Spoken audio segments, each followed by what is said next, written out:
Restaurant Unstoppable. Inspire, empower, and transform the industry. And with excitement, allow me to introduce to you today's guest, president of El Arroyo, Ellis Winstanley. Ellis, are you feeling unstoppable today? Yeah. Dude, I cannot wait to get into the story. And I found you by way of Anna Taz. And thank you for this introduction, Anna. She had such great things to say about you.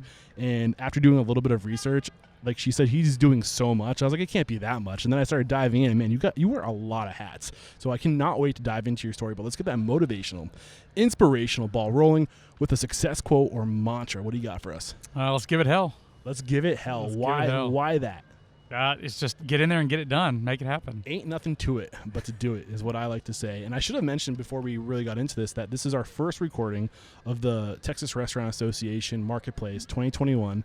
We weren't here last year. We were going to be, but we had to cancel for obvious reasons. So this is the first trade show I've been able to go to since the reopening of things.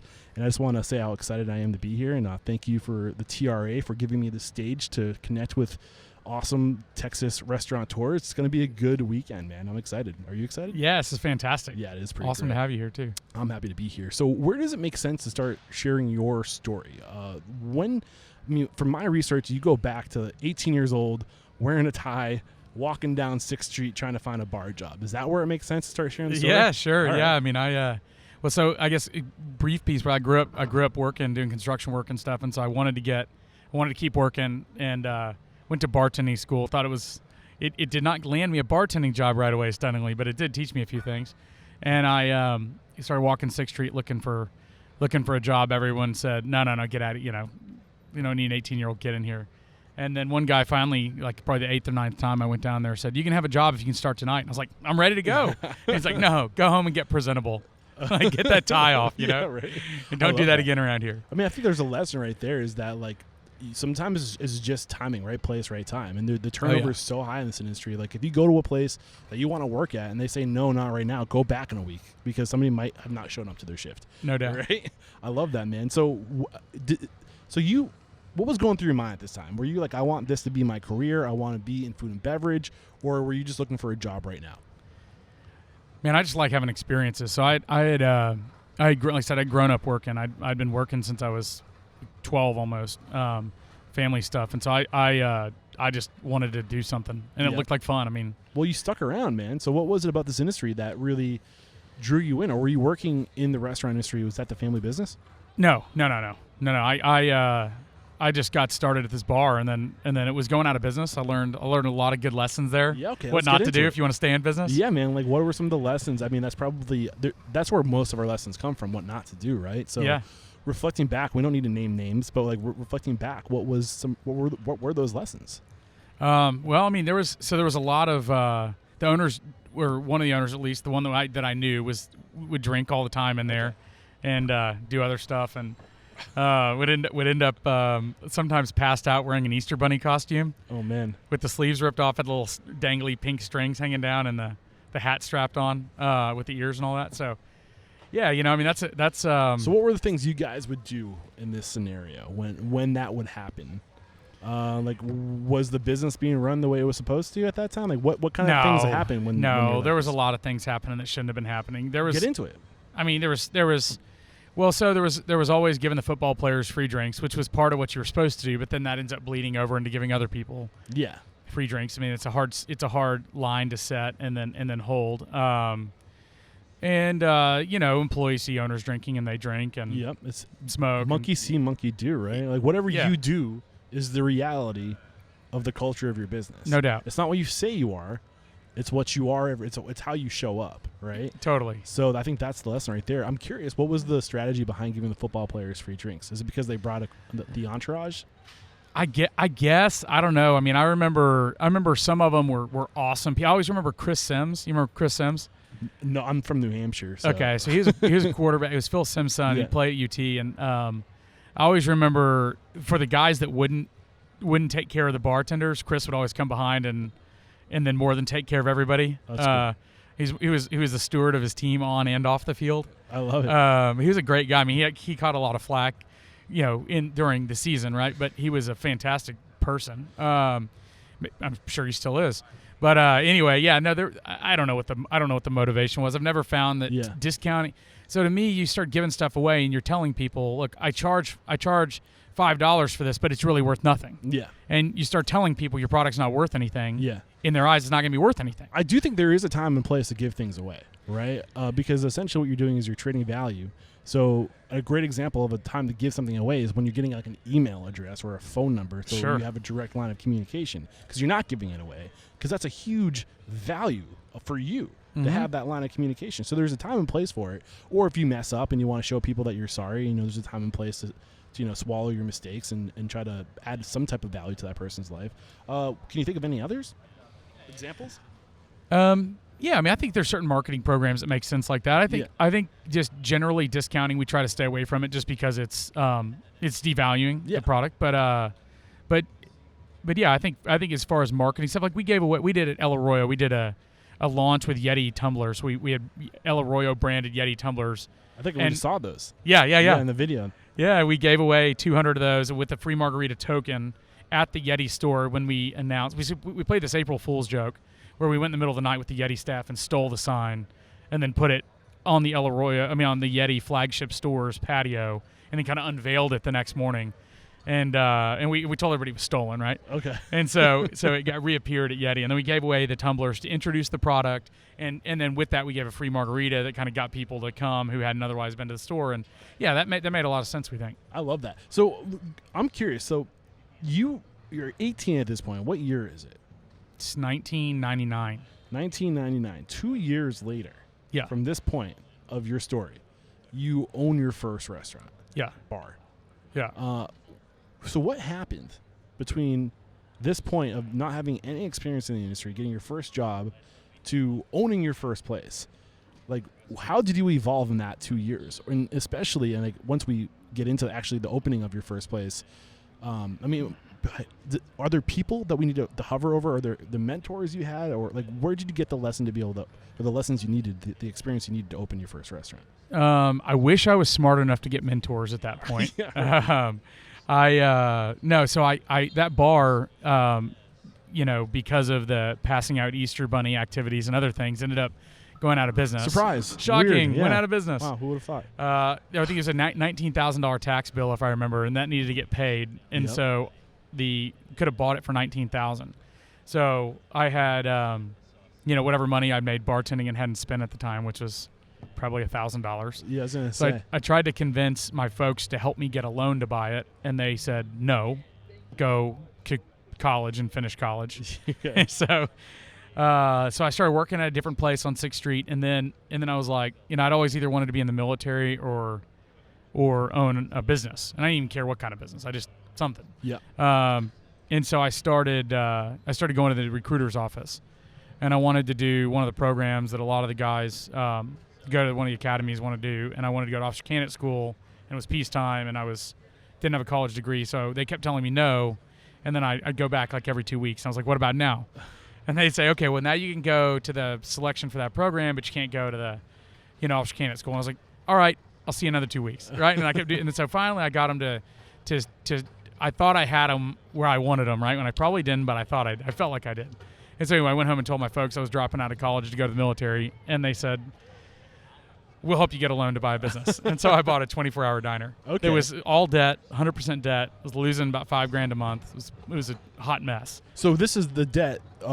This is the restaurant already had about $100,000 worth of debt, and you inherited that debt. Well, no, the restaurant was losing about $5,000 a month. I had to borrow money just to pay enough to get it to get it. I mean, they wanted out of it, but it needed almost that much money. They got some, and a little bit of it went to just make the thing survive. So how did you know about this restaurant that was looking for an exit strategy? It was like on a business broker list or something. Yeah, and I think that is a great way. And I'd been there once in the middle of the night, and it was also wild as shit. Yeah. Which is why. I mean, that is a great way to break into this industry, is being someone's exit strategy, because 9 times out of 10 they're almost willing to give it away because they just want to be done with it. They just want to be resolved of the bad decision they made, right? Yeah. So what was it like? I mean, what was the cult? Like, paint a picture of what this was. Starseed, or still Starseeds, yeah. You closed in 2019, correct? Or did you sell it? No, I sold it. 2019. Yeah, I sold it. I saw on LinkedIn it was 2001, 2019. So Yeah. I was curious what happened there. But back to 2001, like paint the picture of what Starseeds Cafe was. And then how did you evolve and change the space or the culture or whatever, the business? Yeah, so we actually tried not to change the culture, but Starseeds is a like artsy fartsy kind of punk rock 24-hour diner, dive diner. And it is like a super authentic Austin, and it's changed a little bit since we sold it, but it was a super authentic, just very, very grainy kind of place, like $5 breakfast plates. Yeah. And yeah, I mean, it was very, I mean, you'd have like, so Robert Rodriguez's recording studio is down the road. And so in the middle of the night, you get those guys, Tarantino and some of those guys in there sometimes. And then you'd go and there'd always be, so like I wouldn't recognize most celebrities if they were like standing right next to me. Yeah. And so we'd go eat there and somebody'd be like, oh my God, that was, and I was like, I got nothing. I don't know. I got nothing. I get that. But it was one of those cool kind of underground type places. And it was really fascinating because it was so small. Yep. You get, most shifts you'd have one cook, one waiter, and like a dishwasher busser, right? Yep. And so they all depended on each other. And so it was almost like this little socialistic kind of like model that I've never ever seen work in any other business before. But it was a very cool. So when you culture. wanted to hire, when you wanted to purchase this restaurant, what was it about the restaurant that spoke to you that made you think or feel it was going to be a good decision? I mean, I'd been there in the middle of the night. I thought it was cool. So just a good brand. Yeah, it felt like it had cachet, but I mean, honestly, I just wanted an opportunity. I mean, it could have been like a horse poop shoveling business. I just didn't care. I would have done anything. So I just wanted a chance. You said it was losing $5,000 a month. Yeah, it was getting further and further in debt every month by $5,000 every month. Yeah, roughly, yeah. So obviously that wasn't the case after you took over. I'm sure like maybe immediately it was still like that. But did you turn it around? Yeah. Oh yeah, we got it making money like in the second month. Well, how?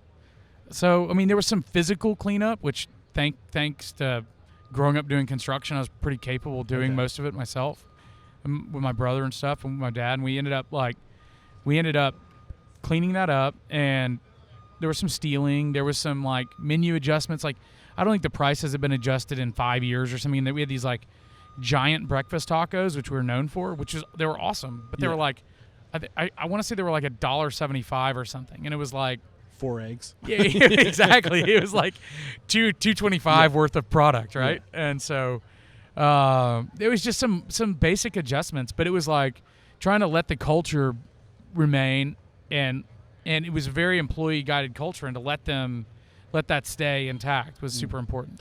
Why is it important, and how did you know that was important back in 2001 when you're 20 years old, that having an employee-guided culture is important? Well, I don't think I could have characterized it that way back then. I think it was one of these things that's like there was no reason to undo things that were working, right? And so what was working was the culture, was the unity between the different elements of the business, back of house, front of house. It was symbiotic.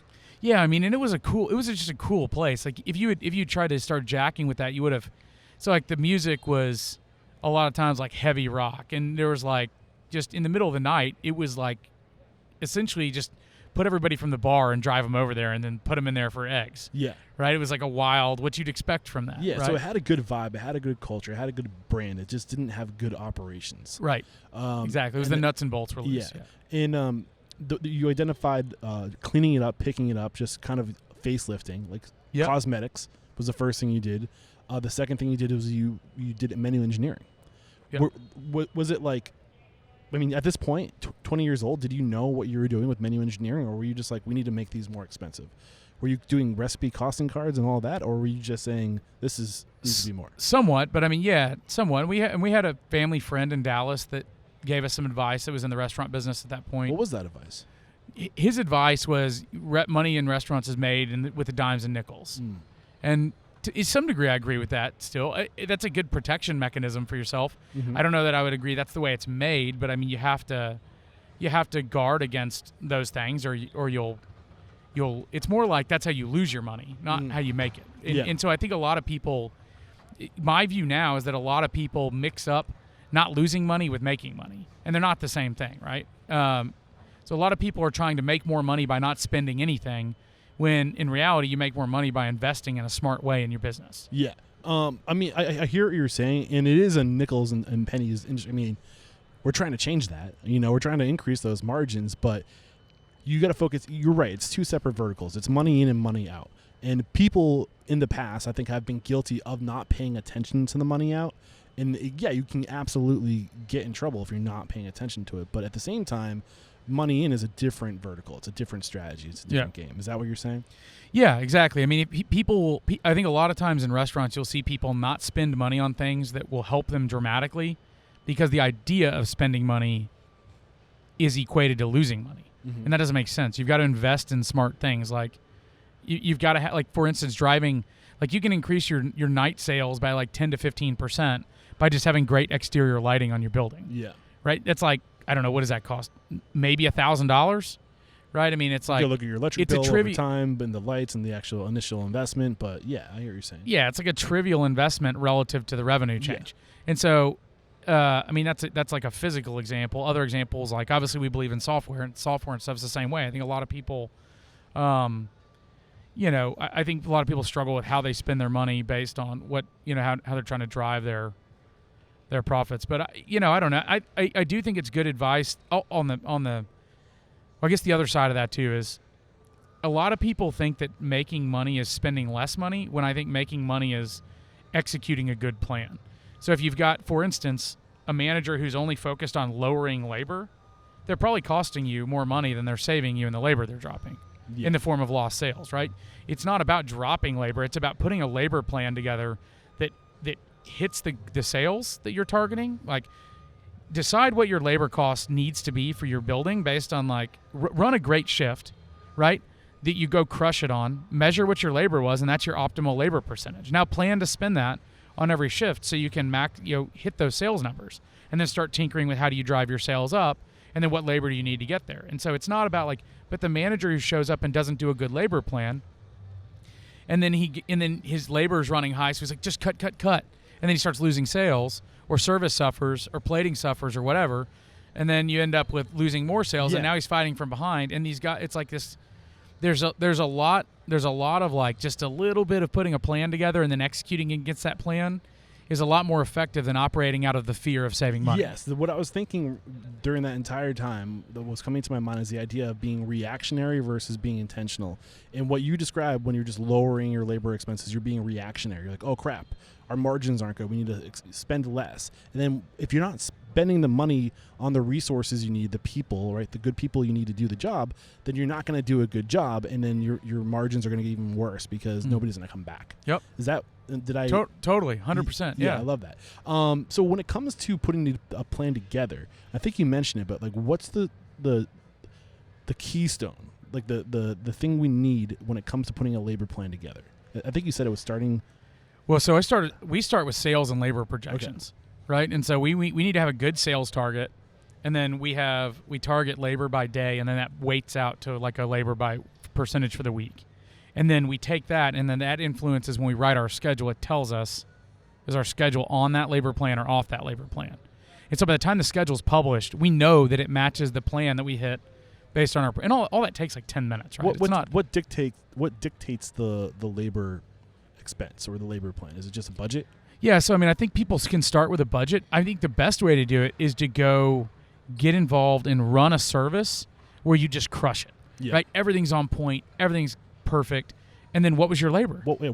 There's your labor budget, right? Like, what did that take? Right. I agree, and I think that it's also then looking at how can we do this better, right? And like once you find that sweet spot, it's like little tweaks, but not dramatic tweaks, like you're saying. Like, what can we do to streamline and be 1% better, like every day, right? Yeah, it's like dialing the knobs on the mixer. You just dial it in. And so, like what's the trick, in your opinion, to be able to do what you just described? What's the one thing you need?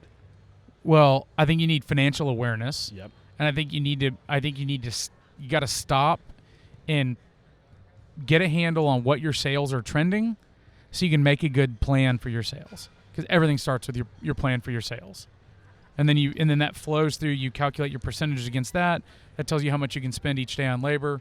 And then when you go run your labor plan during the day, if you're looking at a tool that'll show you against your plan, you can operate against it, and then adjust the next week. And I agree. I think what I was thinking, the answer I had in my mind, and I think this aligns perfectly with what you said, was you got to track. If you're not tracking it, you don't know how you're doing versus one day to the next day. And you said financial awareness. Yeah, that's just tracking. You can't manage what you can't measure, right? Yeah. So what's this guy's name? There's a guy I forget what his name is. He was a famous economist. He went over to Japan after we blew them up. I know you're after talking World War II, and he helped them put the country back together. His name's I know the quote, and I know who you're talking about, but it's escaping me. It'll probably come back to me in like 2 minutes. Anyway, that was his whole thing. If you can't measure it, you can't manage it. Yeah. But the challenge in restaurants is measuring it in a time efficient manner, right? Because everybody's like, you're like, well, do I run service right now, or do I go to the office and run spreadsheets? It's not Guy Kawasaki, is it? No. I'll find it in a second. No, it's bothering me. Yeah. So let's zoom to 30,000 feet real quick. And I usually, when I'm doing these interviews, I also like to kind of dive deeper into your come up, but as far as I could tell, you didn't have any experience in the restaurant industry, but it does sound like you had entrepreneurs in your business because your parents had money that they were able to lend you, so there was some success in your family. Well, it was actually helped guarantee a loan. Okay. Yeah. So they were using their credit essentially. Peter Drucker was his name. That's the name. Yeah. Yep.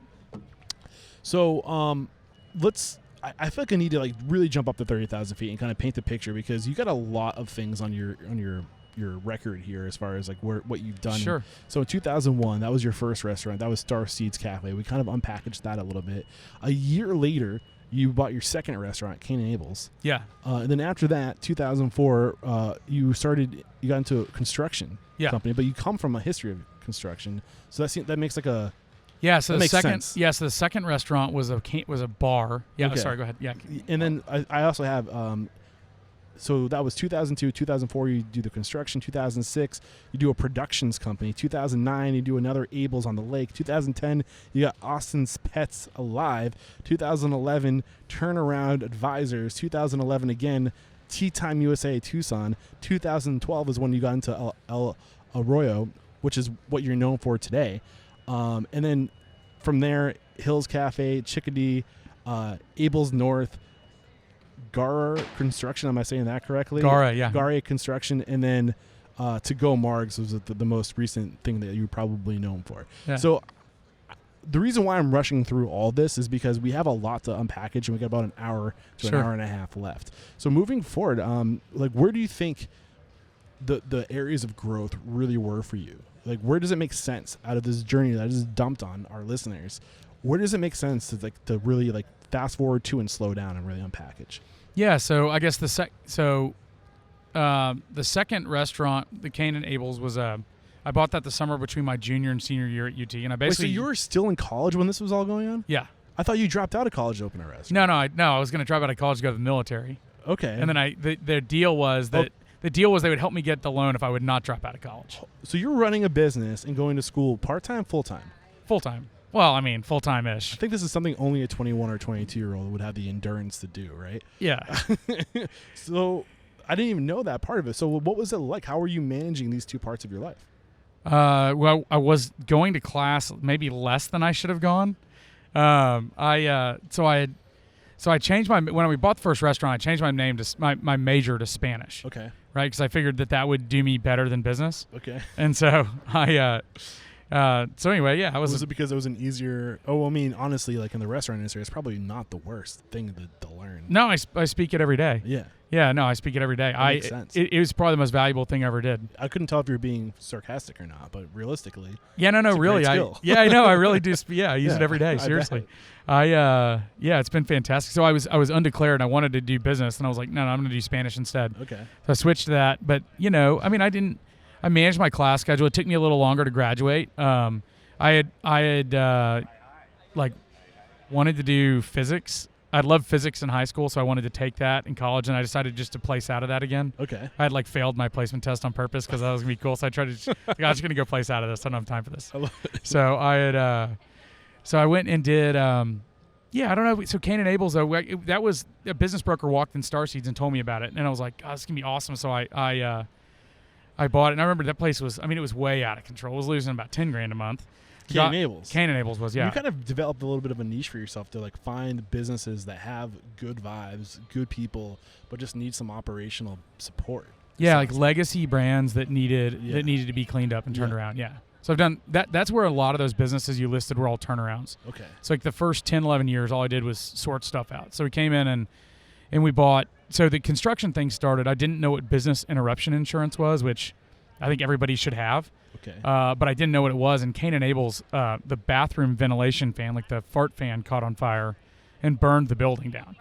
And so the insurance wasn't enough to cover the construction and didn't have business interruption insurance.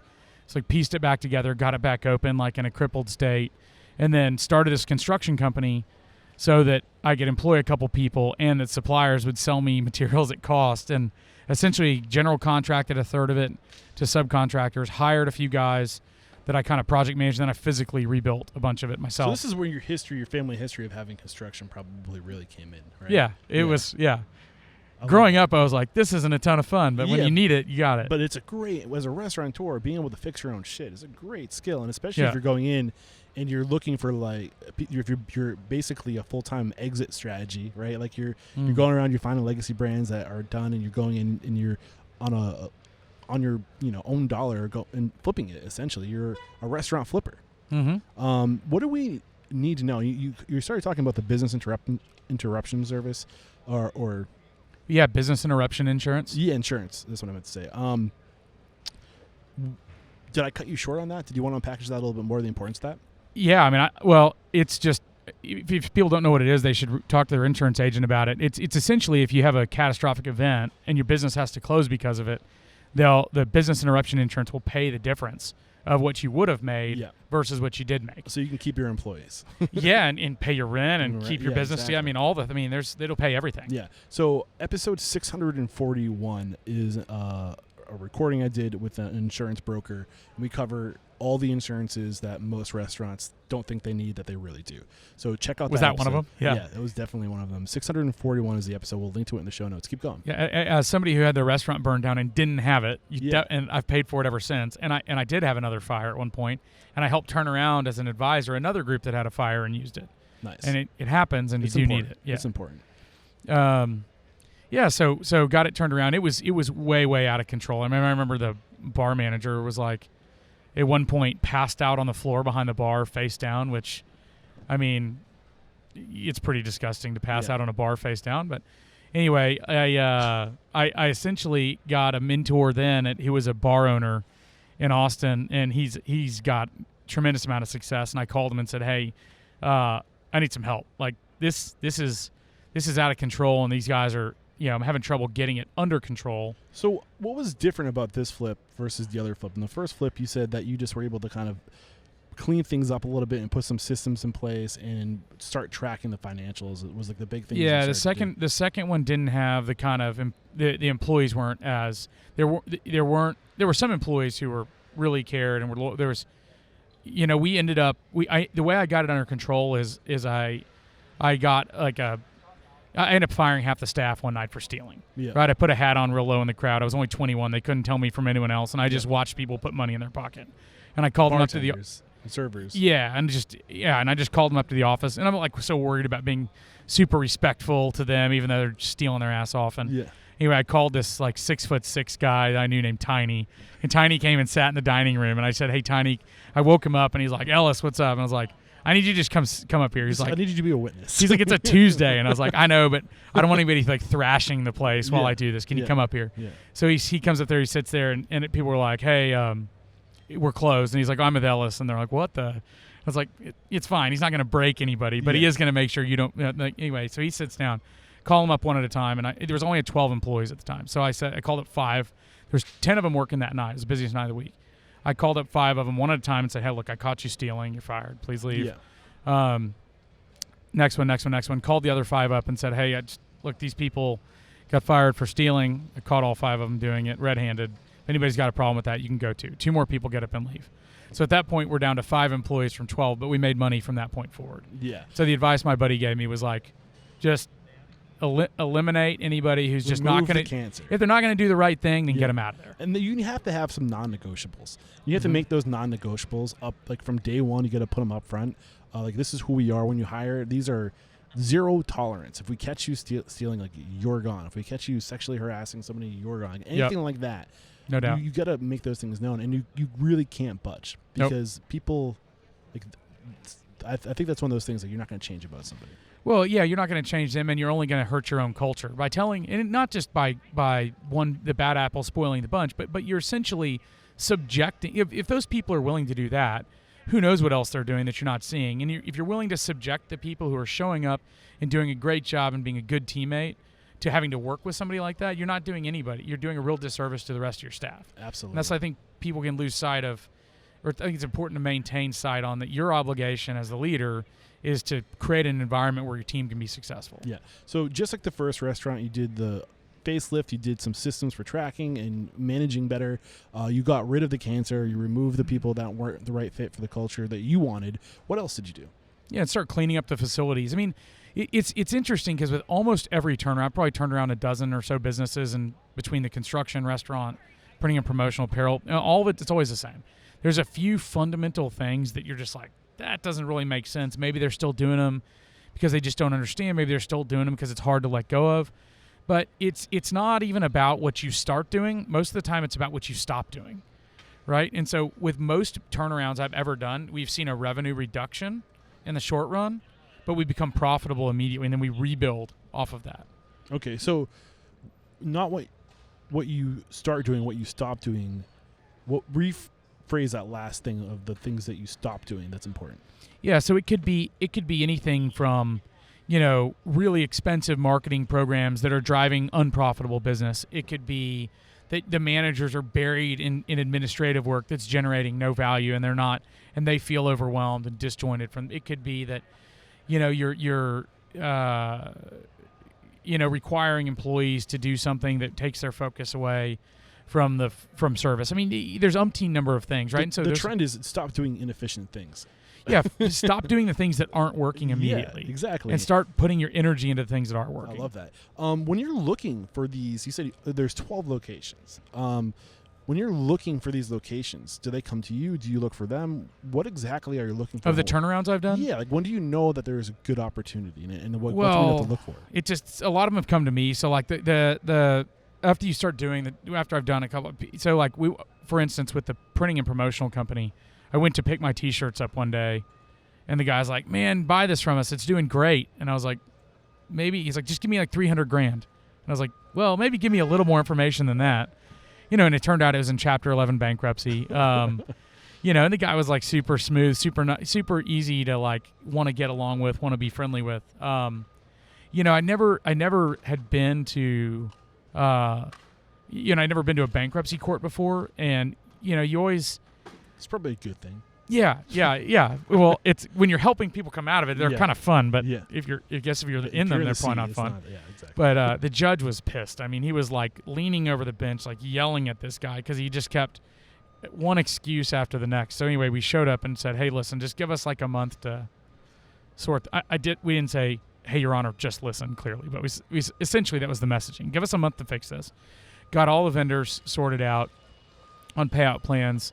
Everybody got paid in full except one outfit who tried to do something really sneaky, and the judge didn't like it, and he just hammered him to the wall. Yeah. I feel like I need to point out the beeping that's going on in the background. So we are literally the day of setup for the TRA marketplace, and there are forklifts and vendors surrounding us. If you're watching the video, you can see all the stuff that's happening around us right now, and that's what you're listening to. So we are on site, and there's a lot of action around us. Sorry to interrupt. Keep going. Yeah, no problem. So you're sorting. The first thing you did is you work on the relationships with the vendors, and you put plans in place with them. Yeah, exactly. Got all the stakeholders happy, and then brought it out of bankruptcy and started. So that one just found us. I went to pick up my T-shirts, and he was just maybe trying to sell it to any customer that wanted to buy it, and it was a neat business to get involved. Of course, we thought it's going to be fantastic. Everybody buys this stuff, and then we got into it. We're like, yeah, everybody sells it too. And we've turned it into a good business by focusing on the things we can really add value to, and helping people like elevate their brands with branded products. But yeah, it was super interesting. And then we got into, some of the other restaurant deals. Abel's on the Lake was the third restaurant. We actually found that it's a lakeside restaurant that's 16,000 feet. My wife wanted to rent it to get married there, and the people that owned it wouldn't rent it to us. And so it was actually a state bank owned the company that had the lease. And so I was like, well, we're in the restaurant business. Let's go. I want to meet the bank directly and let's talk to them about it. And then I was kind of thinking, like, maybe I can just talk them into the wedding. Maybe there's something there. I don't know. Let's see. So we could sit with them in like 5 minutes. I was like, oh, shit, this is a great deal. So that afternoon we sent them an offer and we said, we're not going to – they wanted somebody to assign the lease to. And they wanted us to pay the bank loan that had been defaulted and they were carrying on their books. And we said, listen, we're not going to pay that bank loan, but we will put a successful concept in here and you can be our partner and keep 7% of it. Okay. And the bank was like, we'll do that deal, but we want 15%. It was like, done. Okay. And so we ended up reopening it. We got we bought it on April 27th of 2009. We opened the doors on May 20th of 2009. So in that, it was the craziest opening you ever seen. Rebuilt some stuff, and we built a bar over 3 all-night. So we have a 85-foot around bar. I built over 3 all-nighters with 3 different friends. Again, I think this is one of the things I'm really passionate about, interested in when it comes to all this, like the world of restaurants, is vertical integration, right? And I don't know how you've set up your businesses, if they're just all separate entities that have their own EIN numbers that you're just contracting out, but like the benefits of vertical integration is when you do get an opportunity, you can prioritize, who you're going to go to for the construction. You have a business for that, right? And you can move in instantly and make things happen. Kind of continue on that thought. Like, how has that served you? Well, so we've started to segment it a little bit, but pertains to software. So like we have our software company is called Axial Commerce. Yeah. And that's software that we built specifically to solve the problems. Well, I spent 2 years trying to talk other software companies into building this. And I just couldn't get them over the hump to start it. And so I just moved some software programmers from another team and we did it ourselves. Okay. And so but with construction, I've kind of sent that back out again. What do you mean by that? You sent it back out? Well, so we sold or got out of the construction companies we had, and then we essentially use third parties. We have a couple construction guys on staff, but to do some stuff, and then I use a professional project manager to do other stuff. So it's a mix. All right, we're back, and just real quick, just paint the picture of all the elements of the things that you've either had or currently have. And I really want to kind of dissect this idea of when you know to start your own business versus when you think you should outsource, the benefits of starting your own business and all that to supplement our restaurant businesses. So just paint that big picture. So we've identified construction. We've identified the restaurant industry, obviously. We've identified Axial, which is your merchandise. Axial is the software company. Yeah. Is the software company. What's the name of the merchandise company? Aztec Promotional Group. Promotional Group. What else is there that I have not mentioned? Well, so we talked about the construction, the restaurants, and, I do commercial real estate and some residential real estate development. Okay. But all these are I feel like a lot of these are very complementary. It's all the elements that you need, to be a restaurateur, but you're just going deeper into it, right? Yeah. So there's a lot more, there's a lot more tied together than it seems like on the surface, right? So I've to give you kind of the breadth of it, I've started up, turned around, sold businesses in the restaurant, construction, software, kind of promotional products and apparel, and real estate industries. And, I've obviously got a personality. I like to get into things and do things. I think wired up as a contributor, right? So I'm always trying to figure out what can I contribute to this? How can I improve it? How can I add value? I think that it's really important when you're thinking about just if I had to, as I'm reflecting on it, what I think really stands out is where do you add the most value and not undervaluing your own time, right? So it's easy to say, I can do that, I'm going to do it, right? It's another thing to say, is that the most valuable use of my time? And sometimes you don't know until you do it. So my goal was to learn everything I could about everything I could, whether it was, operations, accounting, legal, finance, any aspect of business on any industry I get my hands onto, because I wanted that breadth of experience. I think there's a shorter path from A to B. I took that path because I like that path. It was You enjoy the act of learning new things and getting in there, getting your hands dirty, and just figuring it out. Yeah, I just love building things, building anything, businesses or physical things or whatever. I just like building. But I think what's important is people think about where can I add the most value and what's a good use of my time, right? So you're taking skills that you already had, and you're almost like, what's driving these decisions as far, like for the construction, for example? That was a certain level of skill set and network that you had. You could lean on your strengths. Why would I pay somebody else to do this when I can put together a team to do it myself? What are the benefits of doing it yourself? Yeah, so that was driven by a budget issue. There simply wasn't enough budget to rebuild it. It was either do it or done. It was like a survival. Yeah, like you were doing it for yourself originally when you were investing the two companies at the two restaurants that we talked about before. Canyon Abel's and Starseeds. You were doing it yourself, but at one point, did you just say to yourself, I'm good at doing this, I can do it for other people too? Yeah, so the construction, we started the first construction company to turn around Canyon Abel's. Okay. And then it was with we get it rebuilt. And then it was one of our subcontractors was struggling, and so we bought half of the company. It was a concrete company. Okay. To turn it around, and then got out of that business. And so that was more of just hey, this is a business problem. This isn't a concrete problem. It's not like it was a structural business issue, and it didn't really. A lot of these issues are the same from industry to industry, and there is a lot of cross pollination where you think, gosh, look at how we're doing this over here. It's the same as industry A is the same as industry B. Industry B is just not best practice. So you can cross pollinate those ideas and get a much better value in both, right? Just from learning things. So.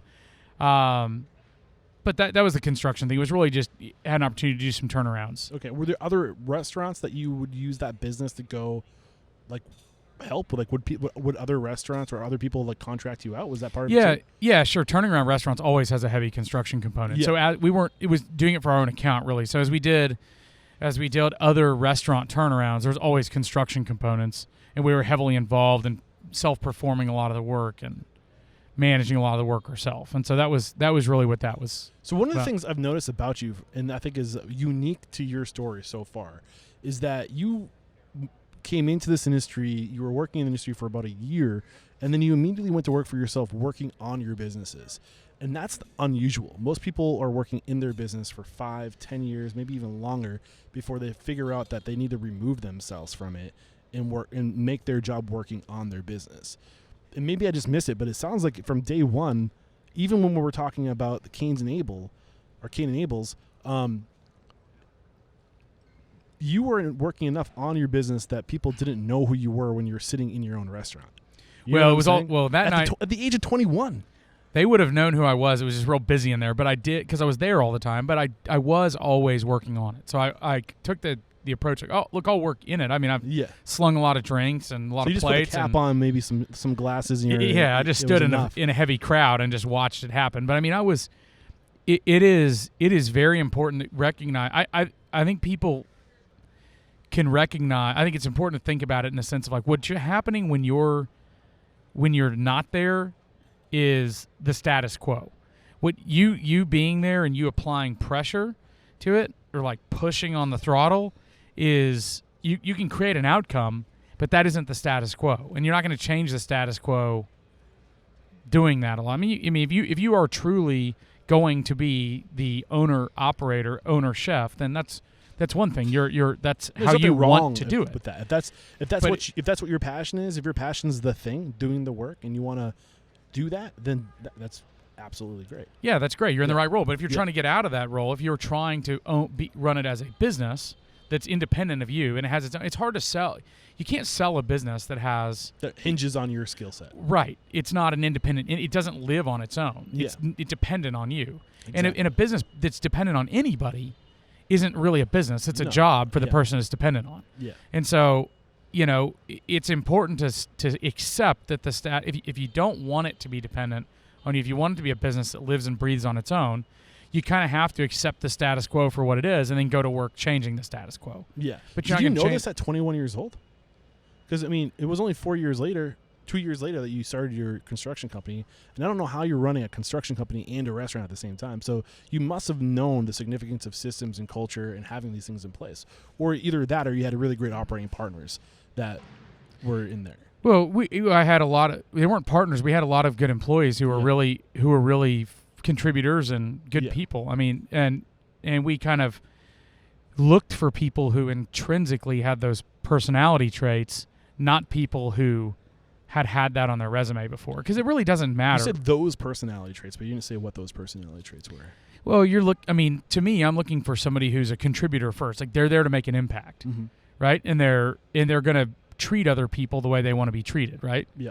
And so there's kind of like two versions of the golden rule. Like, there's like the golden rule of treat others how you want to be treated, and there's the golden rule of he who has the gold makes the rules, right? Yeah. And you want the person with the former, right? Right. So I don't know. I mean, I think it's about finding people who are there for the right reasons, right? They're there because they want to make an impact. They want to leave more than they. It's like camping, right? You leave it better than you found it. And if they think about life that way, then they're going to be a good leader in the business for the most part. So the next business I saw for you was the company Six Productions. What's Six Productions? So we started it. We decided to do a charity kickball tournament. Got it. And so we did. It was called Kicking Hunger. It was for raise money and food for the Capital Area Food Bank. And so we just put like 32 kickball teams together and had 8 fields, and it was a fun, kind of cool experience. And we did some other New Year's Eve events and stuff, but we just named it Company 6 because I had to form it. We didn't have a better name for it. I was curious if it was because it was 2006. It was that, and it was also the 6th company. So okay, that makes sense. And then I mean we haven't even gotten to. I mean, when I was introduced to you, you were the president of Arroyo. Yeah. We haven't started talking about Arroyo yet, but is there anything that's worth talking about as far as the things you've done, the lessons you've learned the hard way, things you can share up to before, or I should say before 2012 when you took over Arroyo? Yeah. Yeah, definitely. I think the hardest lessons were about getting so if I had to do it all over again, I would dive way deeper into accounting and operate accounting at a level that was way beyond where we were at the time, right? So there's different levels of what you need, right, based on how big your company is and everything. There's some best practices that it's expensive to use. So the best advisors are expensive, but they pay for themselves. Yeah. Right? So a good accountant and a good attorney will and it doesn't expensive doesn't mean good, right? Expensive means they have the personality traits that you're looking for, right? And they're competent and they're thoughtful and generally empathetic type of humans, right? That are going to help guide you to learning the best way to do things. And so, especially when you're young and getting started. And so I think that using good advisors and committing the resources to it is one of the best lessons. And it's a lesson that even one of my friends who started a company, became a very big company, started and sold a few very big companies, was telling me about his first CFO that he hired and how he was making more money than him, and how hard of a decision that was, and how one of his own mentors pushed him to do that. But sometimes you got to step back to move forward, right? And the thing in the financial, when it's all about fiscal responsibility, when you have somebody to focus on fiscal responsibility and that's their sole job, guess what? You're going to start making more money, right? Like that's how it's going to work. If they're doing a good job for you, yeah. Right? And that's the idea, is like you got to give before you get. You got to step back before you can step forward. Well, that's a great way to put it. You got to give before you get. Yeah, for sure. So I'm curious to pull back a few layers on this idea of fiscal responsibility, and that's what you would have put more energy into as accounting. What were the changes? Get specific. Like, where were you, and then what was the thing that you started to do that was a big difference, aside from outsourcing? Well, so we were doing like annual financials and stuff like that. I mean, financials should be prepared every single month by the 10th of the month, and they should be right. Yeah. I literally just recorded a Costing and Profit 101 course with Rudy Mick, who's somebody I really look up to. He's been a repeat guest in the show, and this is the stuff we get into. But he does weekly costing and daily like inventory, and like the system is like bulletproof. But it's huge. It's so important. Why is that so important? That level of at least monthly. Well, it's back to you can't manage what you can't measure, and if you're not paying attention to it, you're going to have a set of assumptions that are not right. They might be a little bit wrong. They might be a lot wrong. You just don't know. And when people don't know, they start to make decisions out of fear, principally, or out of assumption, or out of whatever assumptions they have. And those choices are never going to be as good as well-informed decisions. Yep. And business is about making a plan, executing that plan, and then iterating that plan, and then doing it again, right? And so, but you like how do like it's the game of business is what you're describing right now, right? But how do you play the game if you aren't keeping score? Right. And when you start tracking all the numbers, you start to be able to keep score. And then when you can keep score, it becomes a lot more fun, and it becomes a challenge. You can do better than yourself than the month before, the week before. And it's an organization with once it's a business and not a job, you have other contributors that need to be recognized and need to be incentivized. And you can't, if you don't even know what they're delivering, how can you do that? Yeah, I love that. So where were you in 2012? I mean, we talked. I don't know if it makes sense to talk about Austin Pets Alive. You're the turnaround advisors, but I think that was that just consulting with like what you're like how to turn around a business? Is that what that was? Well, Austin Pets Alive is a fantastic charity that essentially Austin, Texas was essentially the first no-kill community about, putting best practices for stray animal management into place and helping, euthanasia, basically like preventing putting animals down. Is that what you're talking about? Yeah, so exactly. So essentially creating programs to help prevent animals from coming into the shelters, and then developing a community that cared about adoption over buying animals. Unless you really need an animal that's a bred animal for a purpose, right? Yeah. A lot of people are animals that are adopted are fantastic animals a lot of the time. Yeah. And so it was really about developing that programming. And when I got involved, and we actually went to adopt a dog from there, and back to my early, like, I can contribute to that. And so I was like, contacted him, and it ended up, the next thing I knew, I was the board member in charge of finance and in the accounting, needed some work and some other things. So I dove in, and it was a great experience. I mean, it was one of those experiences where I got to work with some just unbelievable people, and it was a great life experience just getting to be around them. So talking about El Arroyo, what was it about this opportunity that really sung to you? Why did you take this opportunity? It just had a neat feel to it. It'd been around in various forms since 1975. It kind of took its current form in 1987. I knew of it. Actually, the guy at my first job, my first bar job, which is another lesson not to do to somebody, the guy with the bunny costume would take happy hour there early sometime. And at one point he told me that if I helped him hire some more cocktail staff, then he would... I worked my butt off. He called me Wonder Mutt because I bar backed for 3 bartenders downstairs and 2 bartenders upstairs, which was like a 20-foot rise, and a steep old building staircase. And I ran my tail off, dripping in sweat every. So I did everything to earn being a bartender, and I was young and I hadn't been doing it that long. But like I said, he called me Wonder Mutt. I worked so hard, and then I got these other people to come work there, and he promoted them to be bartenders because he liked them better. They were. Better looking than me, I guess. I wouldn't go that far. Anyway,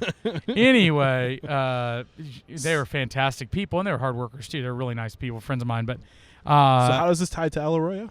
Anyway, I went to El Arroyo because he was there one day, and I said, on the patio having margaritas at like 2 on a Wednesday, and I went and I said, listen, I'm not going to keep busting my ass for you if you don't keep your promises to me.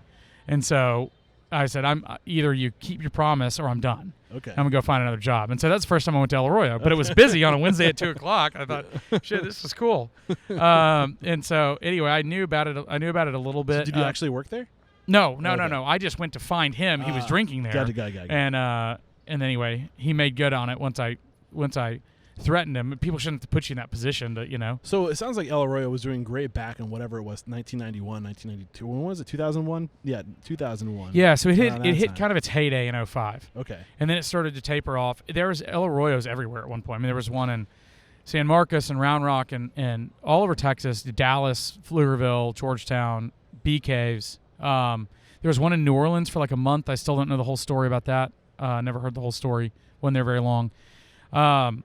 But when we bought it, it was down to 2. Okay. And they were very different concepts. We were a licensee in Arlington as well, but 2 corporate stores. And it was 2 stores that were very, very different. And both had, were years and years past remodel.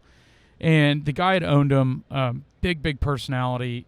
He just maybe had lost a little interest, hadn't paid as much attention to him as he used to in a long time, and he was ready to sell them. And so anyway, I talked to him on the phone one day, and it was just about El Arroyo. I don't remember if he called me or I called him. I don't remember, but essentially we talked about whether El Arroyo was something that we would buy and he would sell. And anyway, my wife was pregnant with twins at the time. She was on bed rest, and I remember that. And we ended up negotiating the final deal points from the hospital cafeteria. So she was on bed rest in the hospital, and so on negotiating the final deal points over this like horrible pumpkin spice coffee in the cafeteria of the hospital to buy it. And then anyway, it was like we ended up taking it on. It was fairly distressed, had some issues. Went in there and focused on cleaning up infrastructure first. So replaced all the kitchen equipment. A lot of the same stuff from the first lessons we learned from you from the first restaurants you purchased, right? Yeah. Just going in there, facelifting, solving the problems, fixing the things that need to be fixed. What about people? Well, so we actually try to do it from the inside out. And so normally a lot of people want to come in and they want to do facial, they want to do like improvements, facelifts and stuff like that. We tend to start with like getting the POS in order, getting the equipment in order, getting the fundamental infrastructure in place so the employees can do their jobs. And then we'll go clean up the way it appears. Got it. Yeah. Was there anything different about this flip that hasn't come up yet? Any new lessons that we can learn? Yeah. It was crazy. I mean, I never had like a kitchen walkout before, and like the first night we owned it, the whole kitchen at one of the stores was like all walked out the door. Was there like words exchanged? Did you piss them off or no, what? that's just how they were used to getting raises, they said. Oh. And so they were like, that's how we get a raise here. I was like, y'all just quit at the same time? And I was like, I haven't even met some of you guys yet. We just bought the place. So anyway, they were like, yeah. And I was like, all right, well, I don't work like that, so bye. And then I just brought guys over that had been working at other stores with us. Yeah. And we figured it out. At this point, you had 4 or 5 other locations total, right? Yeah, we had 3 other locations. This was stores 4 and 5. Yeah. So you were, people deep. You had, you could call in favors if you need to. And that was what. Yeah, and we never had that happen. Like our kitchen staff has worked with us forever. I mean, a lot of these guys have worked with us for like, 15 years, and it's just not something that had ever happened to us because we don't give people a reason to do stuff like that. Yeah, I think that's another great example of just like the power of just having a deep network and loyalty and multiple businesses is that you can call an audible. You can pull from one business to another business to hobble along if you need to. Did these folks come back after they realized that they weren't going to get their jobs back, or they're like, okay, we'll work? Or did you not let them back? Some of them tried to, and I just said no thanks. Oh yeah, well, I mean that's it's kind of an easy way to, instead of having to fire them, they kind of made it easy for you, right? Yeah, and it's a hard situation because to some degree they might have been conditioned to do that, but it's also like, what else have you been conditioned to do? That it's still not right of them to do to us because we haven't done anything to them, right? Yeah, exactly. And so it's still not right. And what else have they been conditioned to do? And it was like, it's not how you want to start a new relationship. No. So we just said, let's just move on. I get that. What else? I think we learned, so it's interesting. The El Arroyo sign is something that a lot of people know it for. So it's like this marquee sign that's in front of the restaurant. We put a different funny message on it every day. And we've developed like a very strong brand voice for it. And it's got a big following. It's got about 725,000 social media followers between Instagram, Facebook, and Twitter. And we've got branded products we sell all over the country. It's just got a big presence, and a lot of it's driven by that. With the sign at the time, it was interesting. The staff had to do it every night before they could leave. And so, like, that was kind of interesting because a lot of people aren't into that kind of stuff. Okay, this is interesting. This is one of my follow-up questions, but you're getting in there. At first, it seems like a great idea to have a sign, right? Like, this is going to be awesome. But then you have to realize that's just one more thing you got to do every day, right? That isn't just as easy as flipping a switch or locking the door, or like it's not a checklist item because it's witty, it's smart. It's like, so my question was, how do you keep up with it? Like, how do you create systems around that? And it sounds like you make it the last item on the checklist. Well, so that's how it was. Now the staff is always welcome to contribute to it in the store, but they don't. That's not their responsibility. We have a team of people that work for the products company, and one person kind of runs the brand partnerships and the content, and we have a team of us on a text message chain. And so something weird will happen, and then somebody will text a news article out to the sign group, and then it'll just get knocked around. So like when Whataburger got fully bought by the Chicago private equity company, right?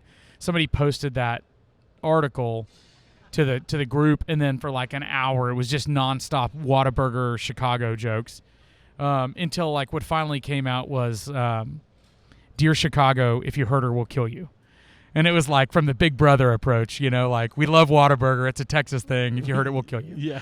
And it was super fun, and it was witty, and it was authentic and genuine, and it worked, right? And it was like one of our top performing signs ever. And so you have a process there, but really what it came to was it would get out of line a lot because there was no guidelines. And so what one person's like funny is somebody else's like, hey, that's like really gross, or that's really misogynistic, or like, and so and so we was like, look, we had to start developing these content guidelines that were really, so people think, oh, it's a sign. You're like, yeah, it's a physical metal and plastic sign with paint on it, but the reason it works is because it has an authentic brand voice, and we developed, it's got to make people smile, it's got to connect with them genuinely, it's got to elicit emotions that they're going to connect with. And sometimes it's very reverent, right? So if something bad happens, like oftentimes we'll point to it, but we always try to address it in like a very poignant way that's going to elicit thought and not drive negativity. Yeah, it's clever. It's just you guys, you can tell you put a lot of thought into it, and like. And I was really impressed by us. How are these guys like have one zinger after the next zinger after the next zinger? I was like, I couldn't, like, if you wanted to, like, that's a huge undertaking. I feel like to be able to, once you start that, to be able to, the pressure to keep that up, that's got to be hard. And it sounds like the reason why you're able to do it is because it's not just one person's doing it. You have a whole team. This is the power of like a mastermind, right? Now you get to tap into all these minds, getting creative, people making suggestions. So it's not just one person. Yeah, it's everybody. And a lot of them we come up with, and a lot of them are user submitted now. So we've encouraged our audience over the years to send ideas in, and a lot of them are now like really funny. I love it, but that's even better because now you're bringing your community in on it, and you're getting a sense of ownership. So if somebody who loves your brand, who also has a big following, sends you a one-liner that makes it to the board, now they're going to push that, and that it's going to get even more exposure, and that's how you get viral, Yeah, like one of the submissions this last week was mi casa es su casa, but mi taco es mi taco. Yeah, I think the one that I saw that I think was one that was one of your favorites is if somebody tells you that they're a vegan and a CrossFitter, what do they talk about first? Yeah. I thought that was great. That was one of the best. That was so good. But at the same time, what you're sharing with us isn't just rules for a signboard. These are basic social media rules for outsource and doing social media and having what you call the content guidelines. That's like what you're giving us now for advice is the same advice that you can apply to all social media, and it's a great advice. Like, who are we? What is our brand? What are we trying to communicate? These are the guidelines. This is the voice. Like, don't go outside of these boundaries and have fun and bring people in on it. Yeah, we try to coach people that, like, if they want to talk about it, we try to coach them like the El Arroyo book, for instance. The author of the El Arroyo book is S. Arroyo, because everybody was like, who's writing the signs? What's happening? It's like, well, it's easier to just create like this identity. And so S. Arroyo could be Senor Arroyo, Senorita Arroyo, Senor Arroyo. Nobody knows who it is, right? Yeah. But we've created this kind of identity, and that identity has a voice. Right, and all brands have a voice, and some brands are really good at communicating their voice, and others struggle because they're always searching for that zinger, that moment that will make it pop and stand out. But it's just like in restaurants, right? You'll go to a restaurant with food that's okay as long as it's consistently okay, rather than a place the food is amazing one day and crap the next day. Right, consistency is what they're buying expectations that you're meeting. Yep, and so creating a voice for your brand is the most important thing people can do, and it doesn't happen overnight. It's not like people are like, oh, I'm going to go on a retreat and sit down and write a mission statement. Like, maybe you can do it that way. It normally evolves, right? But like, what's important to you, and what shows through in your brand, and what makes your brand feel good to the people who are buying your products and services? And it's like a lot less complicated than it gets made out to be. It's just being thoughtful and introspective about what it is that people actually connect with in your business. I love that, man. any other big lessons from El Arroyo that were unique to this restaurant or takeover? I don't want to say opening because you took it over. Actually, I did have a question. The sign existed before you owned it, right? Yeah, since 1987. Was this a new thing that you started to do, or was it like, did you take the sign to the next level? Yeah, so we developed the content guidelines around it and created voice for it. And so it had the sign was there, and they always did. And they had a few formats of different signs. They do some acronyms with funny words after them. They do some call-outs. Art for people and stuff. We focused on making it something. It was really about creating that voice. People had to connect with it. It had to be genuine and authentic. And generally speaking, it had to build people up and make them feel good. And so we wanted people to smile when they saw it, but like a real smile, like the smiles that well up inside you, not a cheesy, corny, or never at someone else's expense unless it's a politician who really asked for it.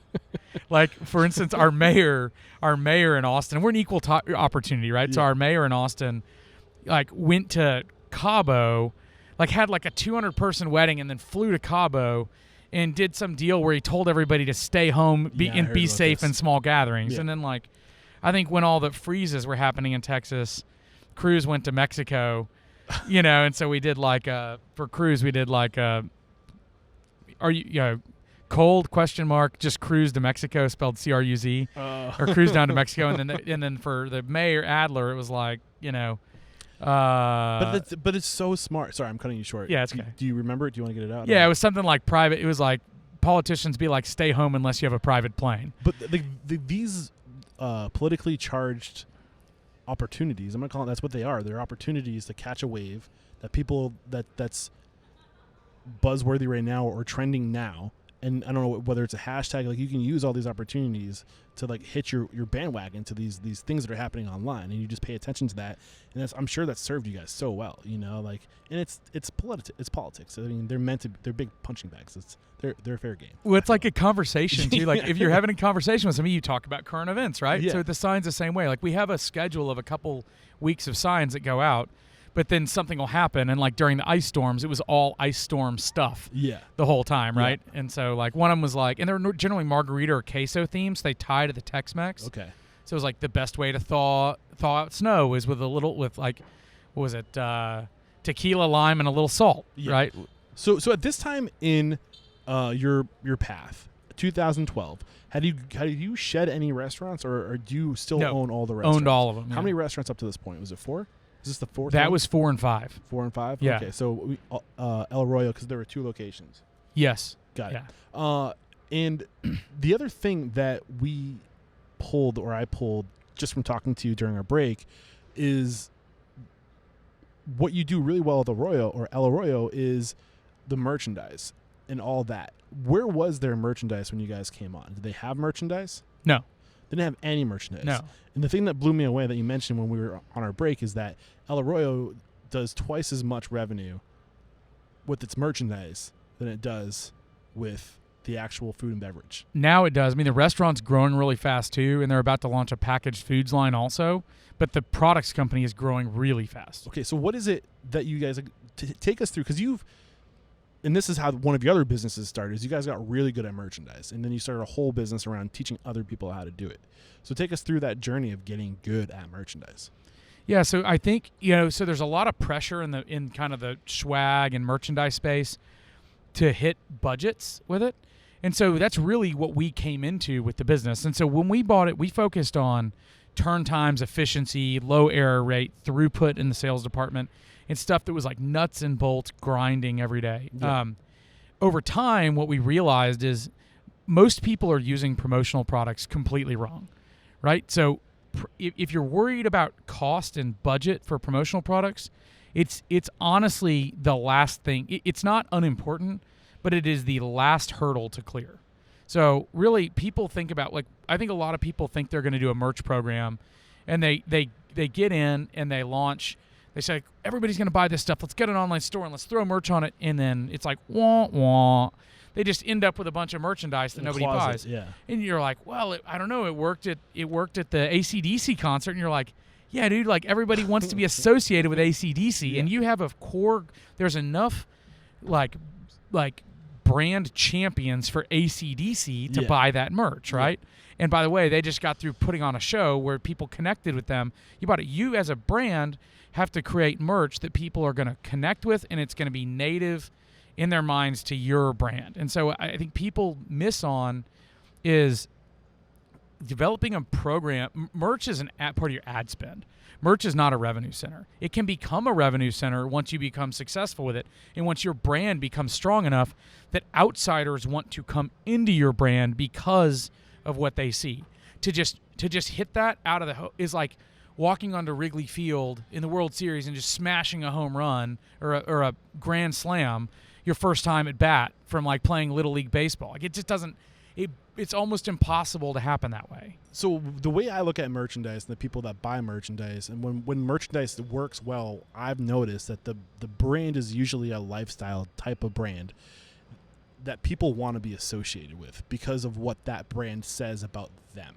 Right. So if you're because the brand position. Exactly. Because I think a company that does this really well is Laney and Lou in Exeter, New Hampshire. So what they do really well is they develop this brand that says we are about adventure, wellness, taking care of yourself, all these things that are really important right now with a big chunk of our demographic, right? Everybody wants to be associated with wellness, adventures, anything that's Instagrammable, right? Like that world is just, you know where I'm going with this, right? Yeah. So they've done so good at making their brand identify with all these things that if you're wearing a Laney and Lou T-shirt, people will look at you and go, "That must be an adventurous, healthy, outgoing, fun person," right? Right.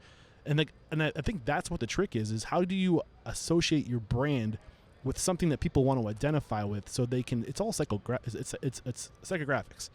Do you agree or disagree with that? Well, so it sounds like in that case they have brand voice already, right? Yeah. And so people want to buy the merch because it connects them to that brand. So I think where I see people struggle is when they're trying to use merch to grow their brand voice. Okay. And it's almost like so the chicken before the egg, right? Cart ahead of the horse. And then you see people like, I'll give you an example of a bank I work with, and this bank is a fantastic bank. I won't say it's I don't know, it may or may not be the best bank. It is amazing. They're really good at everything. Their service, the way they treat people, just everything is great. I got like a fake Yeti cup from them. The paint was falling off of it. And I'm thinking like, that is so bad for the brand. That is so inconsistent with what your brand is. So like if your core business, like you can use branded products to grow your business, to grow your core business. And you may end up with like Laney and Lane or like what's happened with Arroyo where the branded products run away. But the most important thing is to use them in a way that supports the core business. And that's why it's part of ad spend, not a revenue center. Okay. And you say, so what we tell people is, look, let's create a budget for you out of your ad spend, whether it's $2,500 a month, $5,000 a month, $1,000 a month, whatever it's going to be. And let's find products that reflect what your brand truly is, both the standard, the uniqueness, the color palette, the quality, and let's put a program together where you buy this much of these products every month, right? And we're gonna order them on time. We're gonna have it scheduled out for a few months, and so we're gonna release the order at the beginning of the month for the next month, and it's just gonna be on a cycle, right? And then we'll work you into finding that hat that speaks to your voice with the logo positioned that way, with the colorways, and it's a programming thing. It's like building any other part of your business. Yeah. And then it turns into something profitable a lot of the time. Okay. So I think the big takeaways I'm getting from you is, first, be a brand that's worth somebody wanting to be associated with, right? So put your energy into becoming a brand that people want to tie themselves to. And then don't look at the other big lesson is don't look at this as being a revenue center out of the gates. It's an expense out of the gates. It's an ad spend, and it's a promotional thing, and that's how you have to look at it. Those are the big two takeaways. Yeah, and then it develops into a real business sometimes. Yeah. So what do you think? Because you've seen enough of these companies, because you've helped these companies, and it's one of the other companies you built is you help people basically execute their merchandise. What would you call it? Yeah, they're branded products program. Yeah, and so we do it for ourselves with Arroyo and our other businesses, and we help other people. So the other people that you've seen have a lot of success with your approach. What is it? What's the common thread that these brands have that enable them to have success with your approach? they buy quality products that reflect positively on their brand, so that people use them all the time and are proud to use them. Okay. Right, and so they'll spend the money, and it's not about. It doesn't mean that it's always. I mean, you got to spend the right amount of money. It doesn't mean spend the most money, and it means spend the right amount of money to get the right product that fits the brand voice. Right. So if the brand voice is a discounter, then you're probably going to spend less, right? If it's a super high end brand, or you might spend more, right? It's a different. It's something that fits. So at what point were you like, there's an opportunity here for us to teach people how to do this? Well, so with our promotional products company Aztec has traditionally been like a distributor, and as we've found more and more success with El Arroyo, we've focused. Really, we love doing that. We like helping people grow their brand, so we've decided to spend more and more of our energy with our branded products company, taking on relationships where we can help people that are genuinely interested in doing that do it, right? Because it's fun. Yeah. And it's rewarding. And I think you've developed skills here. And like, I think that's one thing. If you can be of value to somebody, if you went through something that was hard and you didn't have answers, odds are somebody else is going through the same exact thing. And if you can be of value to those people, that's an opportunity, right? And I think you're good at figuring things out, and then figuring out things that are hard to figure out and helping other people figure them out. Is that how you decide whether or not to build a company? Yeah, I mean, and a lot of times it's just trial and error and stuff, and you learn and through cross-pollinating the industry. So like in the software business, one of the number one things is called product market fit, right? And it's like getting your product market fit right and then going to market, which a lot of people don't do. They just like raise money and go sell as fast as they can and see what happens, and it ends up pissing customers off, and sometimes it works, and most of the time it doesn't. I'm making a note because I want to get into that, because that's the one thing we really haven't unpackaged a lot yet, is the Axial, which is your service as a software SaaS company. Yeah. But we're definitely going to get into that. But the product market fit, it is important for branding too. It's what you got to think about. It's like finding the right product that fits your brand, right? So it's product market fit, right? How does your product and your market fit together with these branded products? How's your branded product going to tie that together? Yeah, during our break, we were talking a lot because we actually ended up moving around. So you have a booth for one of your companies, Axial, correct? Yes. For the software we're going to talk about. We were talking, the conversation was kind of continued to go as we were like moving things around. I was like, just save this for the interview because this is good stuff. But I do want to touch on, because you had a few other brands that we haven't touched on, because up to this point, you've never closed a restaurant. You've only opened, or not opened, but took over restaurants. Mm-hmm. So you're a specialist at being someone's exit strategy. So I think we got a lot of great advice out of that. You also have Chickadee, Abel's North that closed, and so Chickadee and in Abel's North and Hills Cafe. So that's 3 additional restaurants from 2013 to 2018 that you either took over or opened yourself or closed. What was the situation there? Chickadee was an apparel company. It made collegiate branded women's apparel, and that was a client of Aztec. Okay. And then we ended up. Aztec is your brand company. Our branded products company. Yeah. And so we took a lot of moving parts here. Yeah. So we took a position in Chickadee, restructured some things, principally around financing and inventory control and stuff like that, and then we ended up selling the company actually back. Okay. So I guess what I want to know is, are there any big restaurant lessons that you learned the hard way before we start talking about the latest opportunity that you identified, which is this service as a software? Yeah, I'd say it's really not even just restaurants. It's any business. People, you have a pretty good idea of who people are. Yeah. Pretty quick normally, right? And restaurant's a people business. Obviously, there's a lot of people. I mean, people say that thinking like there's a lot of people in it, but all businesses are people business. It's about the right people, and it's about finding people who want to be there for the right reasons and investing in those people and trying to develop them as much as you can. So that's something that I think as you get, for people who are somewhat analytical, somewhat technical, it's easy to get buried in the nuts and bolts. I think the emotional intelligence is a kind of flip side of that coin, and how are your people delivering those results, right? So like there's only so much you can do structurally. You've got to develop people to understand the programming so they can execute on that. Got it. That's a lot. You got to understand people so you can develop the programming for it. So you got to help those people understand it. They've got to understand the programming. So when you talk about the programming, because you just dropped a lot, specifically, what are you referencing What are you referencing? Well, so every business has a program, right? And like, what is your program? What's important to you that your servers deliver to your clients, and why? Or your cooks? What's important about the way we plate our food or the way we source our Selling food, and why? Like, what are you doing? Yeah, So, What is the ultimate proposition for our business, and Okay. do our people understand that, and do they understand how you want them to deliver? So I think I understand better now. What you're saying is you got to start with who's the end user, who are the people, and then reverse engineer and say, how is this going to relate to them? Yeah, how are we going to get them to buy in to what this model is that we've created through all this efficiency? And generally, how do you get people to buy in? Communication, I think. I think Okay. everybody wants to be a part of something, Yeah. right? Inherently. I mean, most people are inherently good. The Yeah. vast majority of people are inherently good. There's a small segment of people who are going to find a way to get it done no matter what. There's a very, very small segment of people who, no matter what you do, they're not going to contribute. And then everyone else in between is going to go where the wind's blowing, Mm-hmm. right? And so it's finding they need to understand what the mission is. They need to be able to believe in the mission, right, and care about what they're there to do every day and feel like they're adding value. Yeah. So once you've figured out what the unique selling proposition is, whatever that is, whatever it is your why is, whatever you're trying to communicate, and to who you're communicating it, how do you communicate it? Where do you communicate it? Well, so I think everything is about.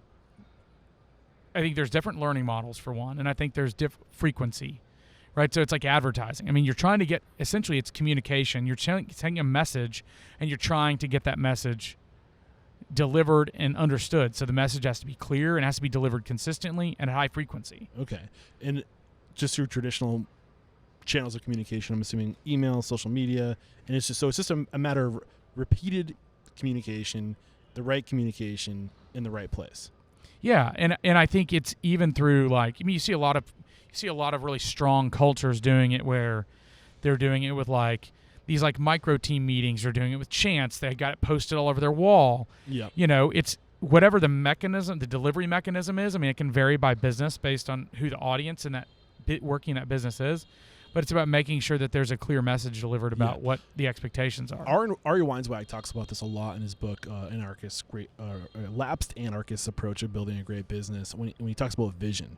The whole point of a vision is to be shared. What's the point of having a vision if you're not sharing it? You got to echo it constantly. You got to put it everywhere. You got to repeat it during quarterly meetings. And it's one of those things, and this goes with what you're saying too. Whatever your why is, whatever your purpose is, whatever that unique selling proposition is, needs to be everywhere. It needs to be it needs to be obvious, and it needs to be hitting people across the face. And this is one of the reasons why I always repeat Restaurant Unstoppable's mission is to inspire, empower, and transform the industry. You'll hear it later on. It's because things need to be repeated so people know why we're here, right? Yep. I love that. So I think we've pretty much covered all the things that I wanted to talk about, except for your service as a software. Had that, how, why that was created. We kind of hinted at it a few times because you wanted to do it, or you're looking for other people to do it and nobody would. So you said, okay, I'll do it myself. But I think we have to talk about what you did in 2020 with To-Go Marks. Yeah. Because I'm sure there's lessons here that we can pull. So what are those lessons?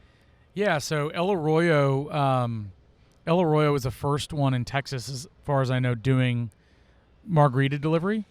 And so, were you doing it legally if you're the first ones to do it? Like, how does that? Yeah. You can't just.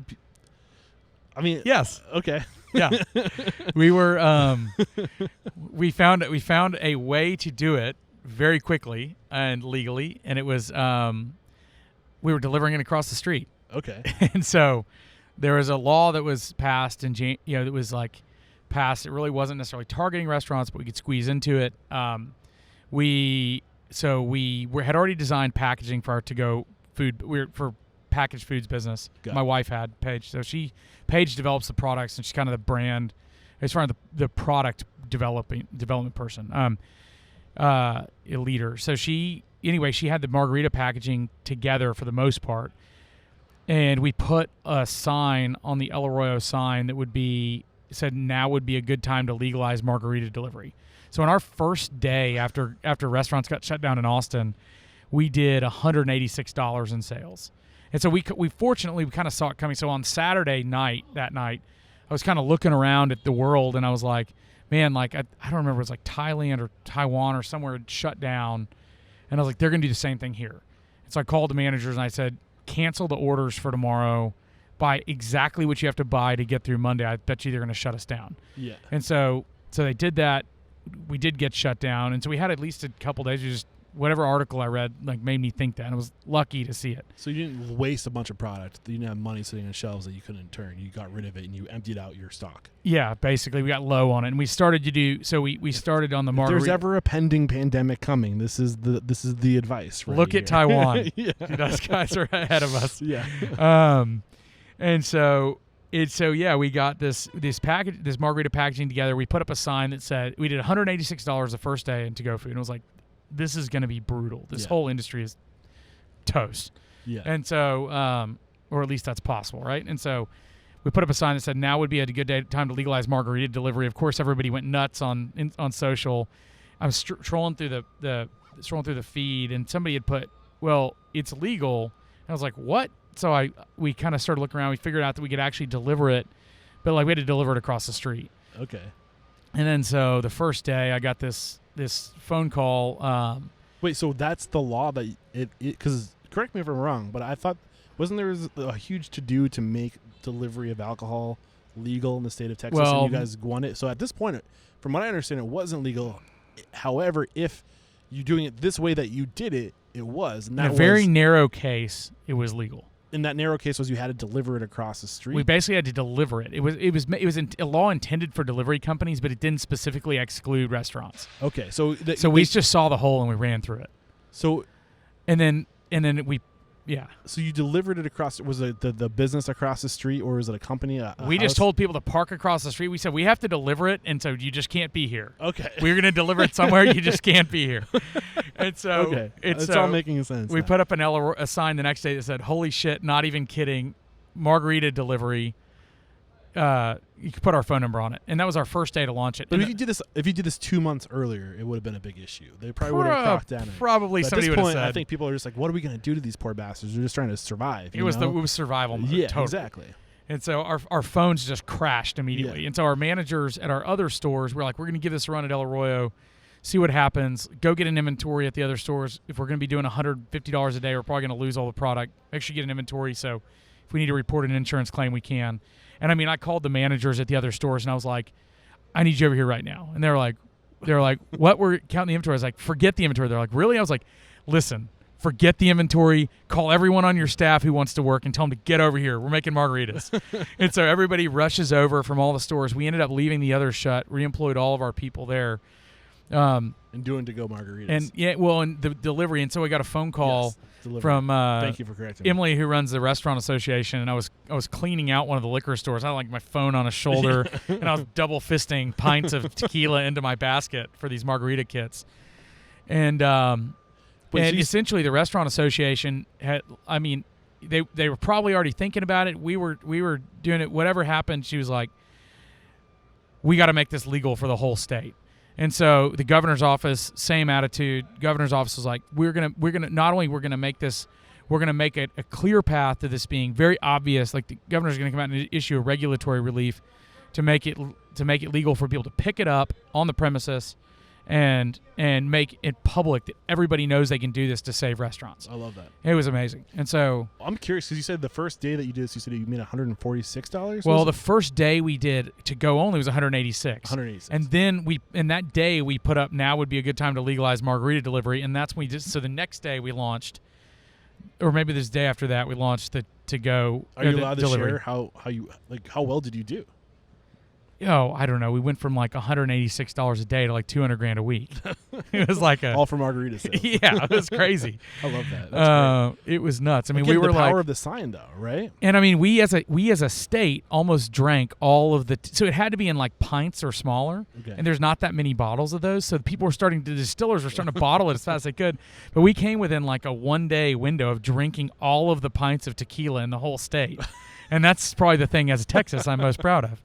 I love that. People, I mean, margaritas but it gave people something to smile about, and to have, regardless of your politics, to have a politician say, "You know what, I'm going to lean into doing whatever I have to do to save my people's jobs," was amazing. Yeah. Right. And to have the restaurant association decide that they were going to do whatever they had to do to facilitate that, it was I've never seen a group of people react like that in my life. I think there's silver lining to COVID-19. It's a testament to what happens when what we can accomplish in today's age. Yeah. Meaning when shit hits the fan, and it's going to happen sooner or later, we are able to disseminate information and people can, on a dime, evolve and switch. Like, look at what, like, the whole industry literally changed in months, 6 months, you know? And I think that's really, and unfortunately it takes a giant kick in the ass sometimes, or like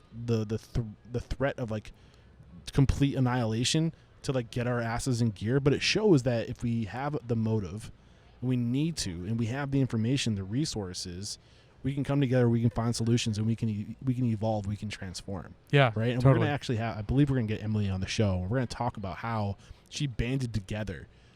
I think there's 23 different chapters to the Restaurant Association in Texas, and there were some things that needed to change. I think we'll probably talk about that too, and a lot has changed in that, and just the Texas Restaurant Association.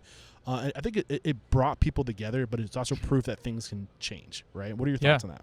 Yeah, absolutely. I mean, Texas liquor laws don't change. Yeah. I mean, for that to happen like that, to save that many jobs, and it was more than that. It was, I mean, the Restaurant Association, it was one of those things where you're like, that was one of the most effective things I've ever seen in my entire life. Okay. Like, not just the margaritas, although that was a huge deal. It was the margaritas. It was other regulatory relief that got passed. It was letting restaurants move food to the grocery stores. And the voice that was brought and the way it was brought was just shocking to have a first row seat for. Yeah. I mean, and even the money, like one of the super fun things we did at Arroyo I was super proud of was we had so they launched this like restaurant relief fund to raise, or not, maybe it was in the Texas Restaurant Relief Fund. Yeah, I think it was Anyway, it was it was a fund to help restaurants survive. And it was hard to get people to donate to. It's hard to get anybody to pay attention to anything at the beginning of COVID. Right? And so we were talking one day. People were too busy buying toilet paper. Yeah, people were too. Yeah, exactly.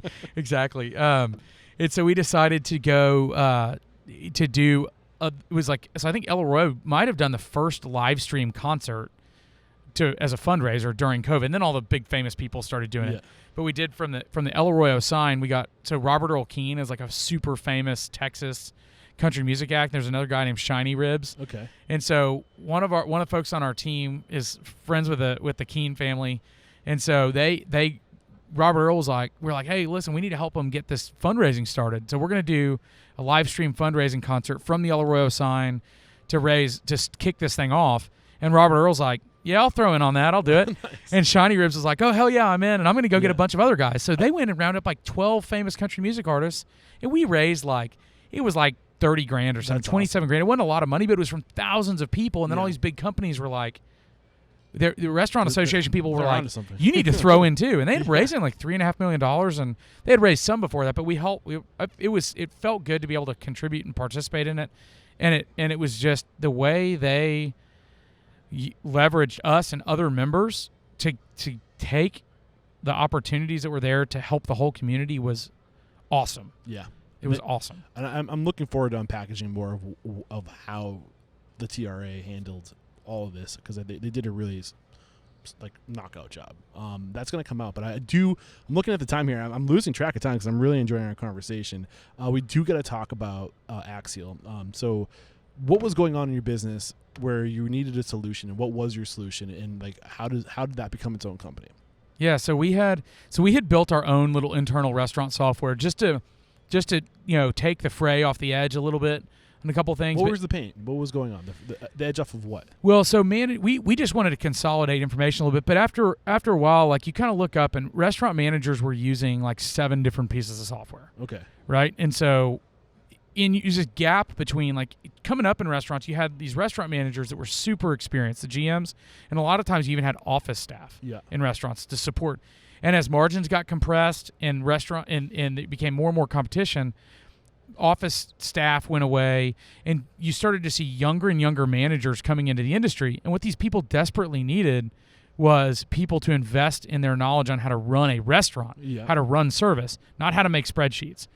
Incidentally, they're a lot more comfortable with computers than a lot of the people who were previously in the industry, right, in those roles, the general managers that they were working for, right?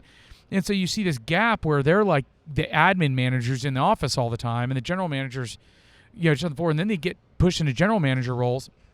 They don't really know how to run a restaurant, and not through any fault of their own. They just haven't been positioned that way. And so we thought, you know what, like, what if we eliminate everything that isn't a core function to running a restaurant from their admin duties? Give me some examples of what those well, things so would like be. making a nightly email, right? Sitting there and like transposing information from a point of sale system to like this year's sales, last year's sales, this kind of stuff. It's like, it's just not a good use of time. Yeah. Right? And so that's still necessary with a lot of POS systems. What's another example? And then even merging in like shift notes with that and all the things they do, merging that in, like tracking vendor. So essentially, we said, look, we just want our manager, we want to drive sales and reduce turnover. Those are the two things we want to contribute, right? And we want to happen in our stores. We want our managers to be able to run restaurants and not feel like they've got to work 70 hours a week doing it, right? They need to be able to like have a family, live a normal life, and work a reasonable number of hours and deliver at a high level. Got it. Right, which are juxtaposed in most restaurants. And your solution, it sounds like up to this point, is eliminating the things that we no longer need to do because there's a technological solution for that. Yeah, like let's use technology where it can be used, and then at the same time, let's develop these people. So a lot of times, I mean, it takes people like 5 years to learn to read a P&L, right? Yeah. If you show it to them monthly. It takes repetition, right, to gain understanding. And still, if you're reading a monthly P&L and there's 3 managers, how do you know what your real role in that is? Yeah.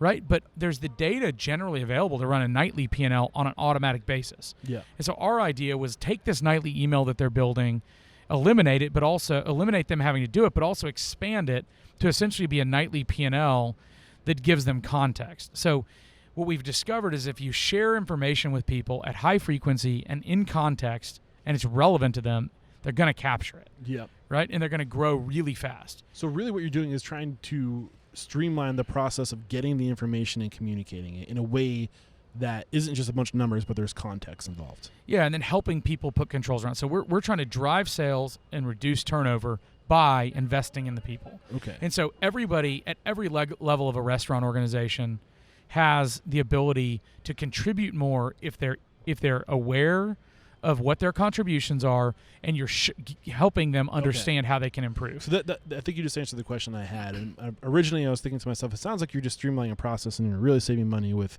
eliminating work because there's software to do that. But what you're doing is you're using that information to paint a picture of the health of your business. And you're communicating the health of your business. And you're also communicating what your efforts and how your efforts affect the health of your business. Yeah, so there's lots of different, and there's lots of ways we do that. So like we have a mobile app that they run in real time, and it shows them sales right now versus the 3-year historical average for the same day of the week up to the same time in for last week. But there's 3 ways people learn. Like generally, people want benchmarks to work against. They learn graphically, or they're data driven, right? And so everything we represent is in context of historical performance or the plan that they've set out in the case of labor or purchasing.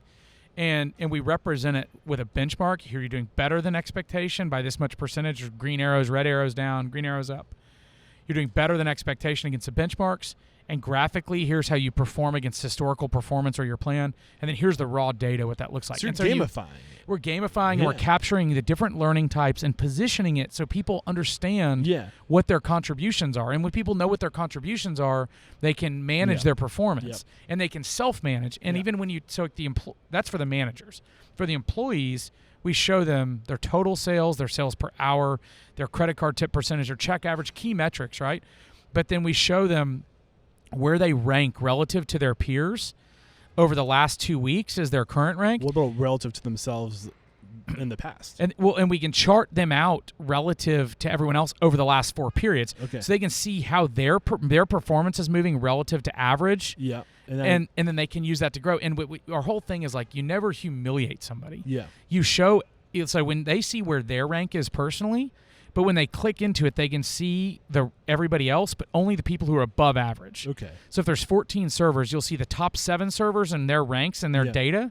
But then below average, you don't know like if I'm one place out of the average or last place. You don't know that, right? Yeah. I know that. When I log in, I can see that I'm in last place or I'm one place out, but nobody else can see it. So the goal is if I make everybody want to be above average and I help them see who else is above average so they can model behaviors after what those people are doing, everybody's trying to be above average moves. The servers are making more money, the restaurant's making more money, customers having better guest experiences. So when did you start working on this?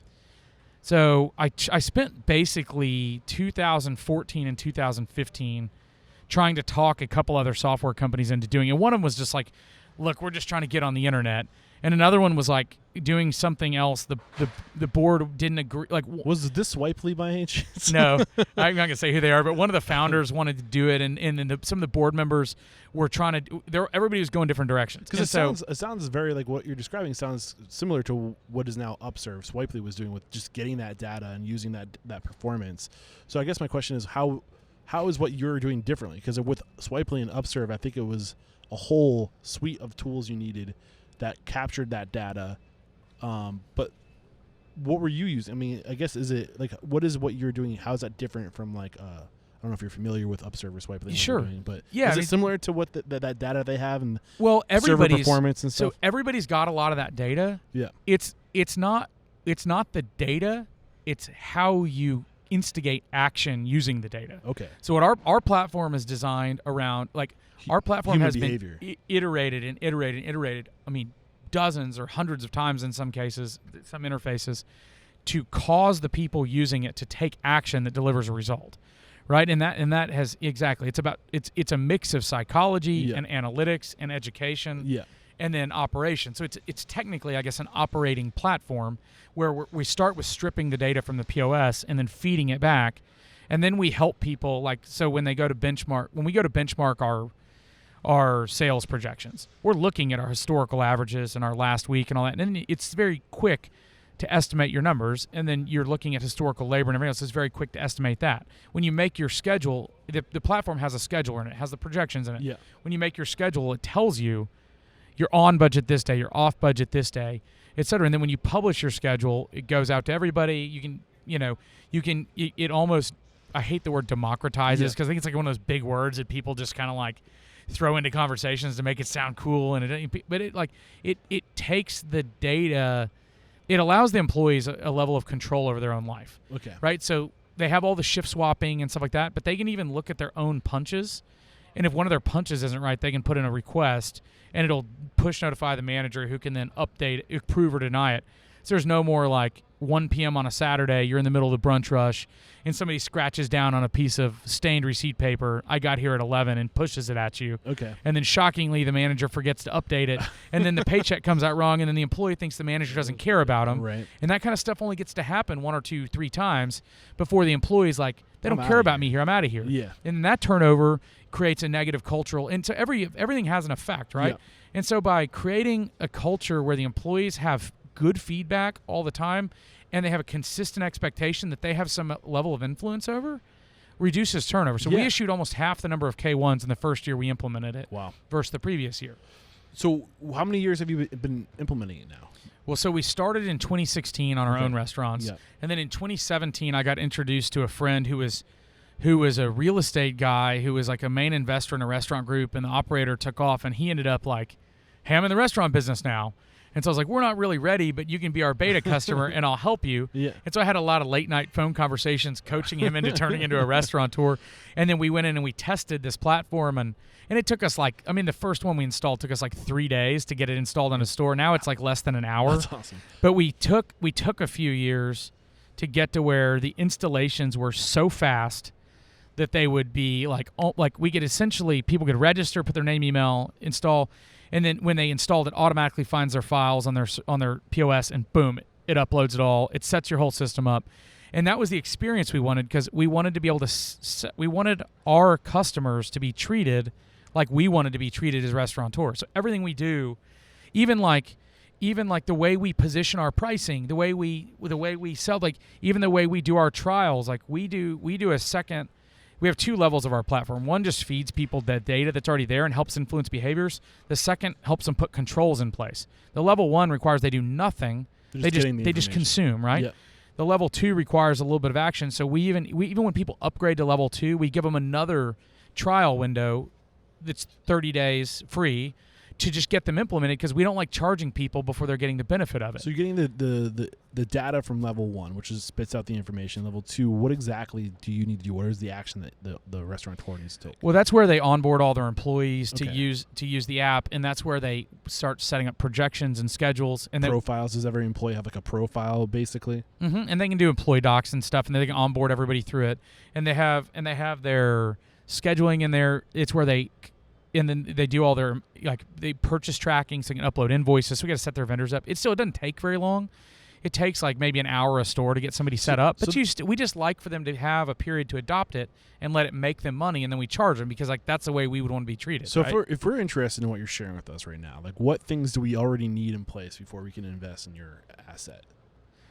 What would somebody need to use Axial? So is there a certain POS that needs to be in place? Do you only integrate with certain POS? Yeah, so we started with Aloha because it was the biggest one in the market, and then now we're doing Square. Okay. And then there's a series of them behind that we're integrating to. So Square for restaurants. Yes. Okay.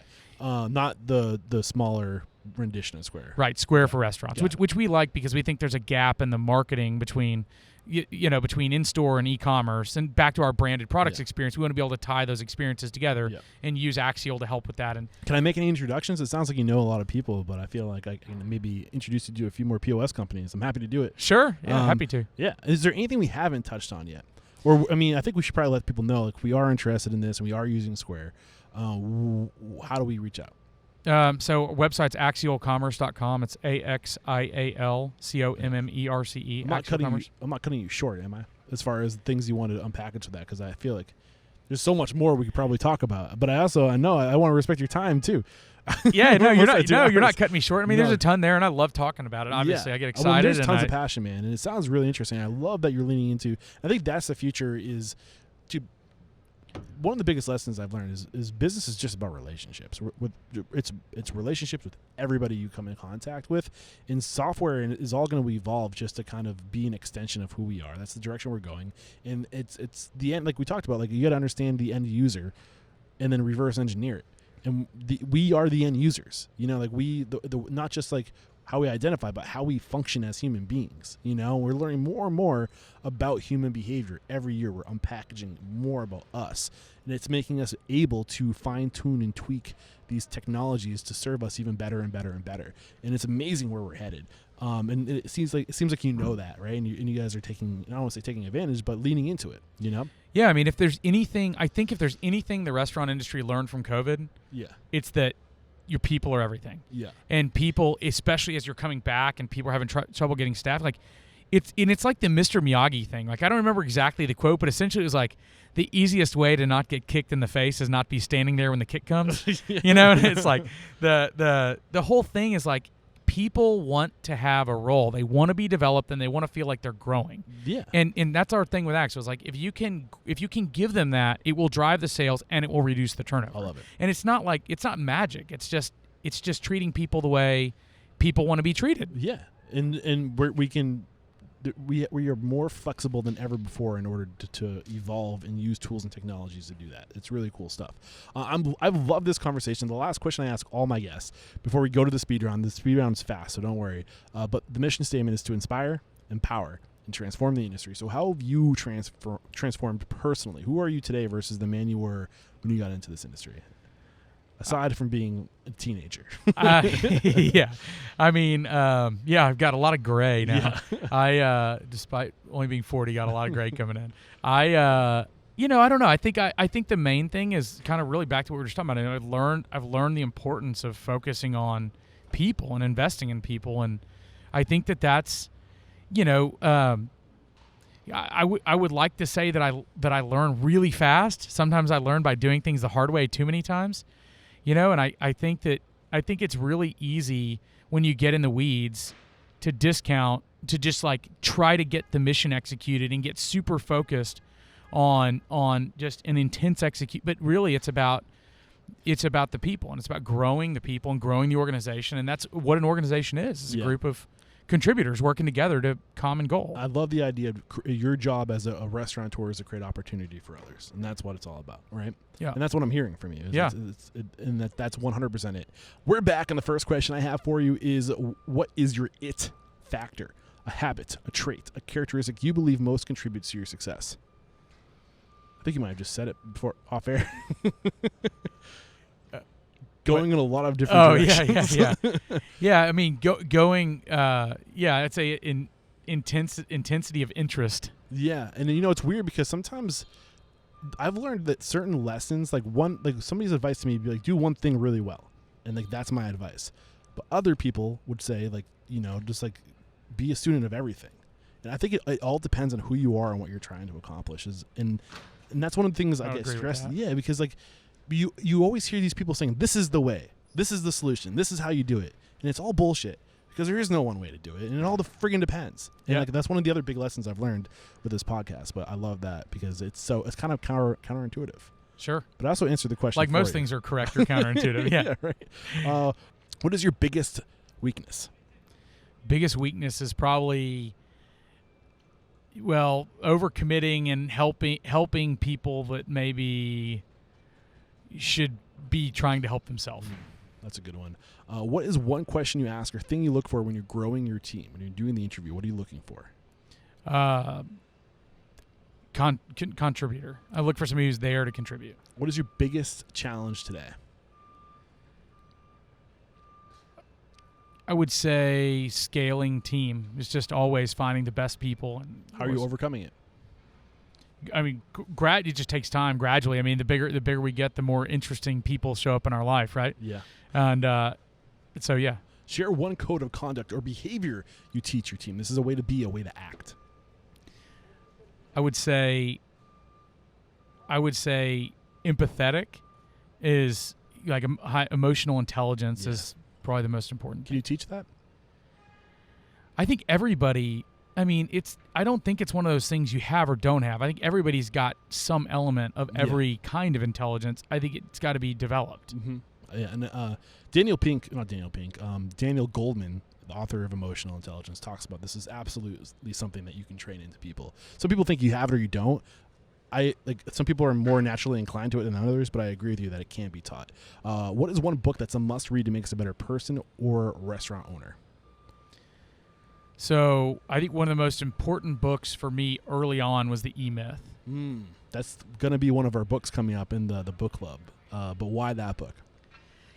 I think it's, to your point about counterintuitive, and I feel like most management-related or business-related topics are counterintuitive for most people. And I think the E-Myth does a good job of setting clear and reasonable expectations for people so they can make good decisions about, I guess, first, whether they want to do it in the first place, and secondly, how to go about doing it. I think it's a great influence for people. The E-Myth stands for the entrepreneurial myth. It's on Audible. If you guys are not using Audible, I highly recommend it. If you go to audibletrial.com/unstoppable, you can get your first book on us. We also earn $15, so thank you in advance if you do that. And we are launching our first book club. I just mentioned it briefly. And we're reading Atomic Habits right now. We have 2 more months before we move on to the next book. We haven't decided on the next book, but if you want to be a part of a book club, that the whole intention of this book club is to go deep and to implement the lessons in our life. We're not just trying to chew through books. We're implementing lessons. So hit me up if you're interested, eric@restaurantunstoppable.com. The next question I have for you is, what is one thing you feel restaurateurs don't do well enough or often enough? I think I think financial literacy is a big gap. I think planning is a big gap. I think people tend to try to get through the week, get through service, because I think they're time constrained and they've got to prioritize. I think that's a big opportunity to improve on planning and financial literacy generally. Name one service you've hired or outsourced, something that you realize you don't do as good as somebody else, so you hire another company to do it for you. We hire all kinds of services. We use, maybe not because it's something we can't do as well, but we hire Bev & Co. is somebody we use because it's more about an interest alignment thing. I think that there's... what is Bev & Co.? Bev & Co. is a third-party liquor inventory service. Got it. And what were you saying about interest alignment? I think that if somebody's going to be measured on inventory performance, you are and you're going to ask them to measure their own inventory and turn it in, it's not to say that people can't do it honestly, but there is an inherent misalignment of interest. Yeah, that makes sense. I can back that up. And that is a technology because I use scales, right? They come in and they weigh everything. Isn't that our approach? The next question is a technology, but we'll get another one out of you. What is one piece of technology you've adopted within your restaurant that's had a huge impact on communication, efficiency, profitability, anything along those lines? I have a feeling I know which one you're going to say. Axial commerce. Yes. This is the last question. Are you ready for it? Because it's a doozy. If you got the news, you'd be leaving this world tomorrow. All the memories of you, your work, and your restaurants would be lost with your departure, with the exception of 3 pieces of wisdom that you could leave behind for the good of humanity and for your legacy. What would those 3 pieces of wisdom be? Is that duct tape in the distance? Yeah, I think it was duct tape being ripped up. I was like, what are you doing over there? 3 pieces of wisdom to be left behind. I would say invest in your team and invest in your family. Is that 1 or 2? No, well, your team and the restaurant, and then your family. I mean, I think people need to be able to maintain family relationships, and I think they need to prioritize that and position themselves at work so that they can do that. I love it. So that's 1, right? Well, and then develop the team around you as far as the work team. And what's the 3rd one? I would just say, like, find a way to set it up so you're smiling. You know, I mean, it's like it's only one life, right? You got to enjoy it while you're there. We have fun, one of my core values in the Restaurant Unstoppable Network, just because you need something to remind you that it's all supposed to be fun. Yeah, right? I love it. No doubt. Great way to wrap this thing up, and we call out a guest at the end of every episode. That's how I find future guests for the show, and I really want it to be organic. I really want the people who are doing people in this industry know the people in this industry. We aspire, we admire what other people are doing, and I really want Restaurant Unstoppable to be a place where we can start referring people doing really great stuff. So if this person, think of a person, if this person was on the show, you would absolutely be listening to that episode. Who is that person? Call them out to be a future guest in the show. Roberto Espinosa. Roberto, look out. I'm coming after you. Taco Deli. I'd love to get you on the show. I think I spoke to his partner. Eric? Yes. I would love to get Roberto on the show. I think I know somebody there, so I can make that happen. They're awesome. Fantastic humans. Yes, I would love to get another representative of Taco Deli on the show. And how can we connect with you? If we've really enjoyed today's conversation, we want to connect with you. Maybe we have more questions, or maybe we're interested in Axial. What's the best way to connect? Sure. Probably email ellis@axialcommerce.com or ellis@elarroyo.com. Yep. Awesome. And we'll have that in the show notes. This is episode, I'm not sure what episode number this is, but make sure you stick around to the closing thoughts. I'll be sure to have the episode number there. And I just cannot say thank you enough, Ellis. This has been a really great chat. There is no questioning. You are unstoppable. Thank you. Cheers. Awesome. Thank you.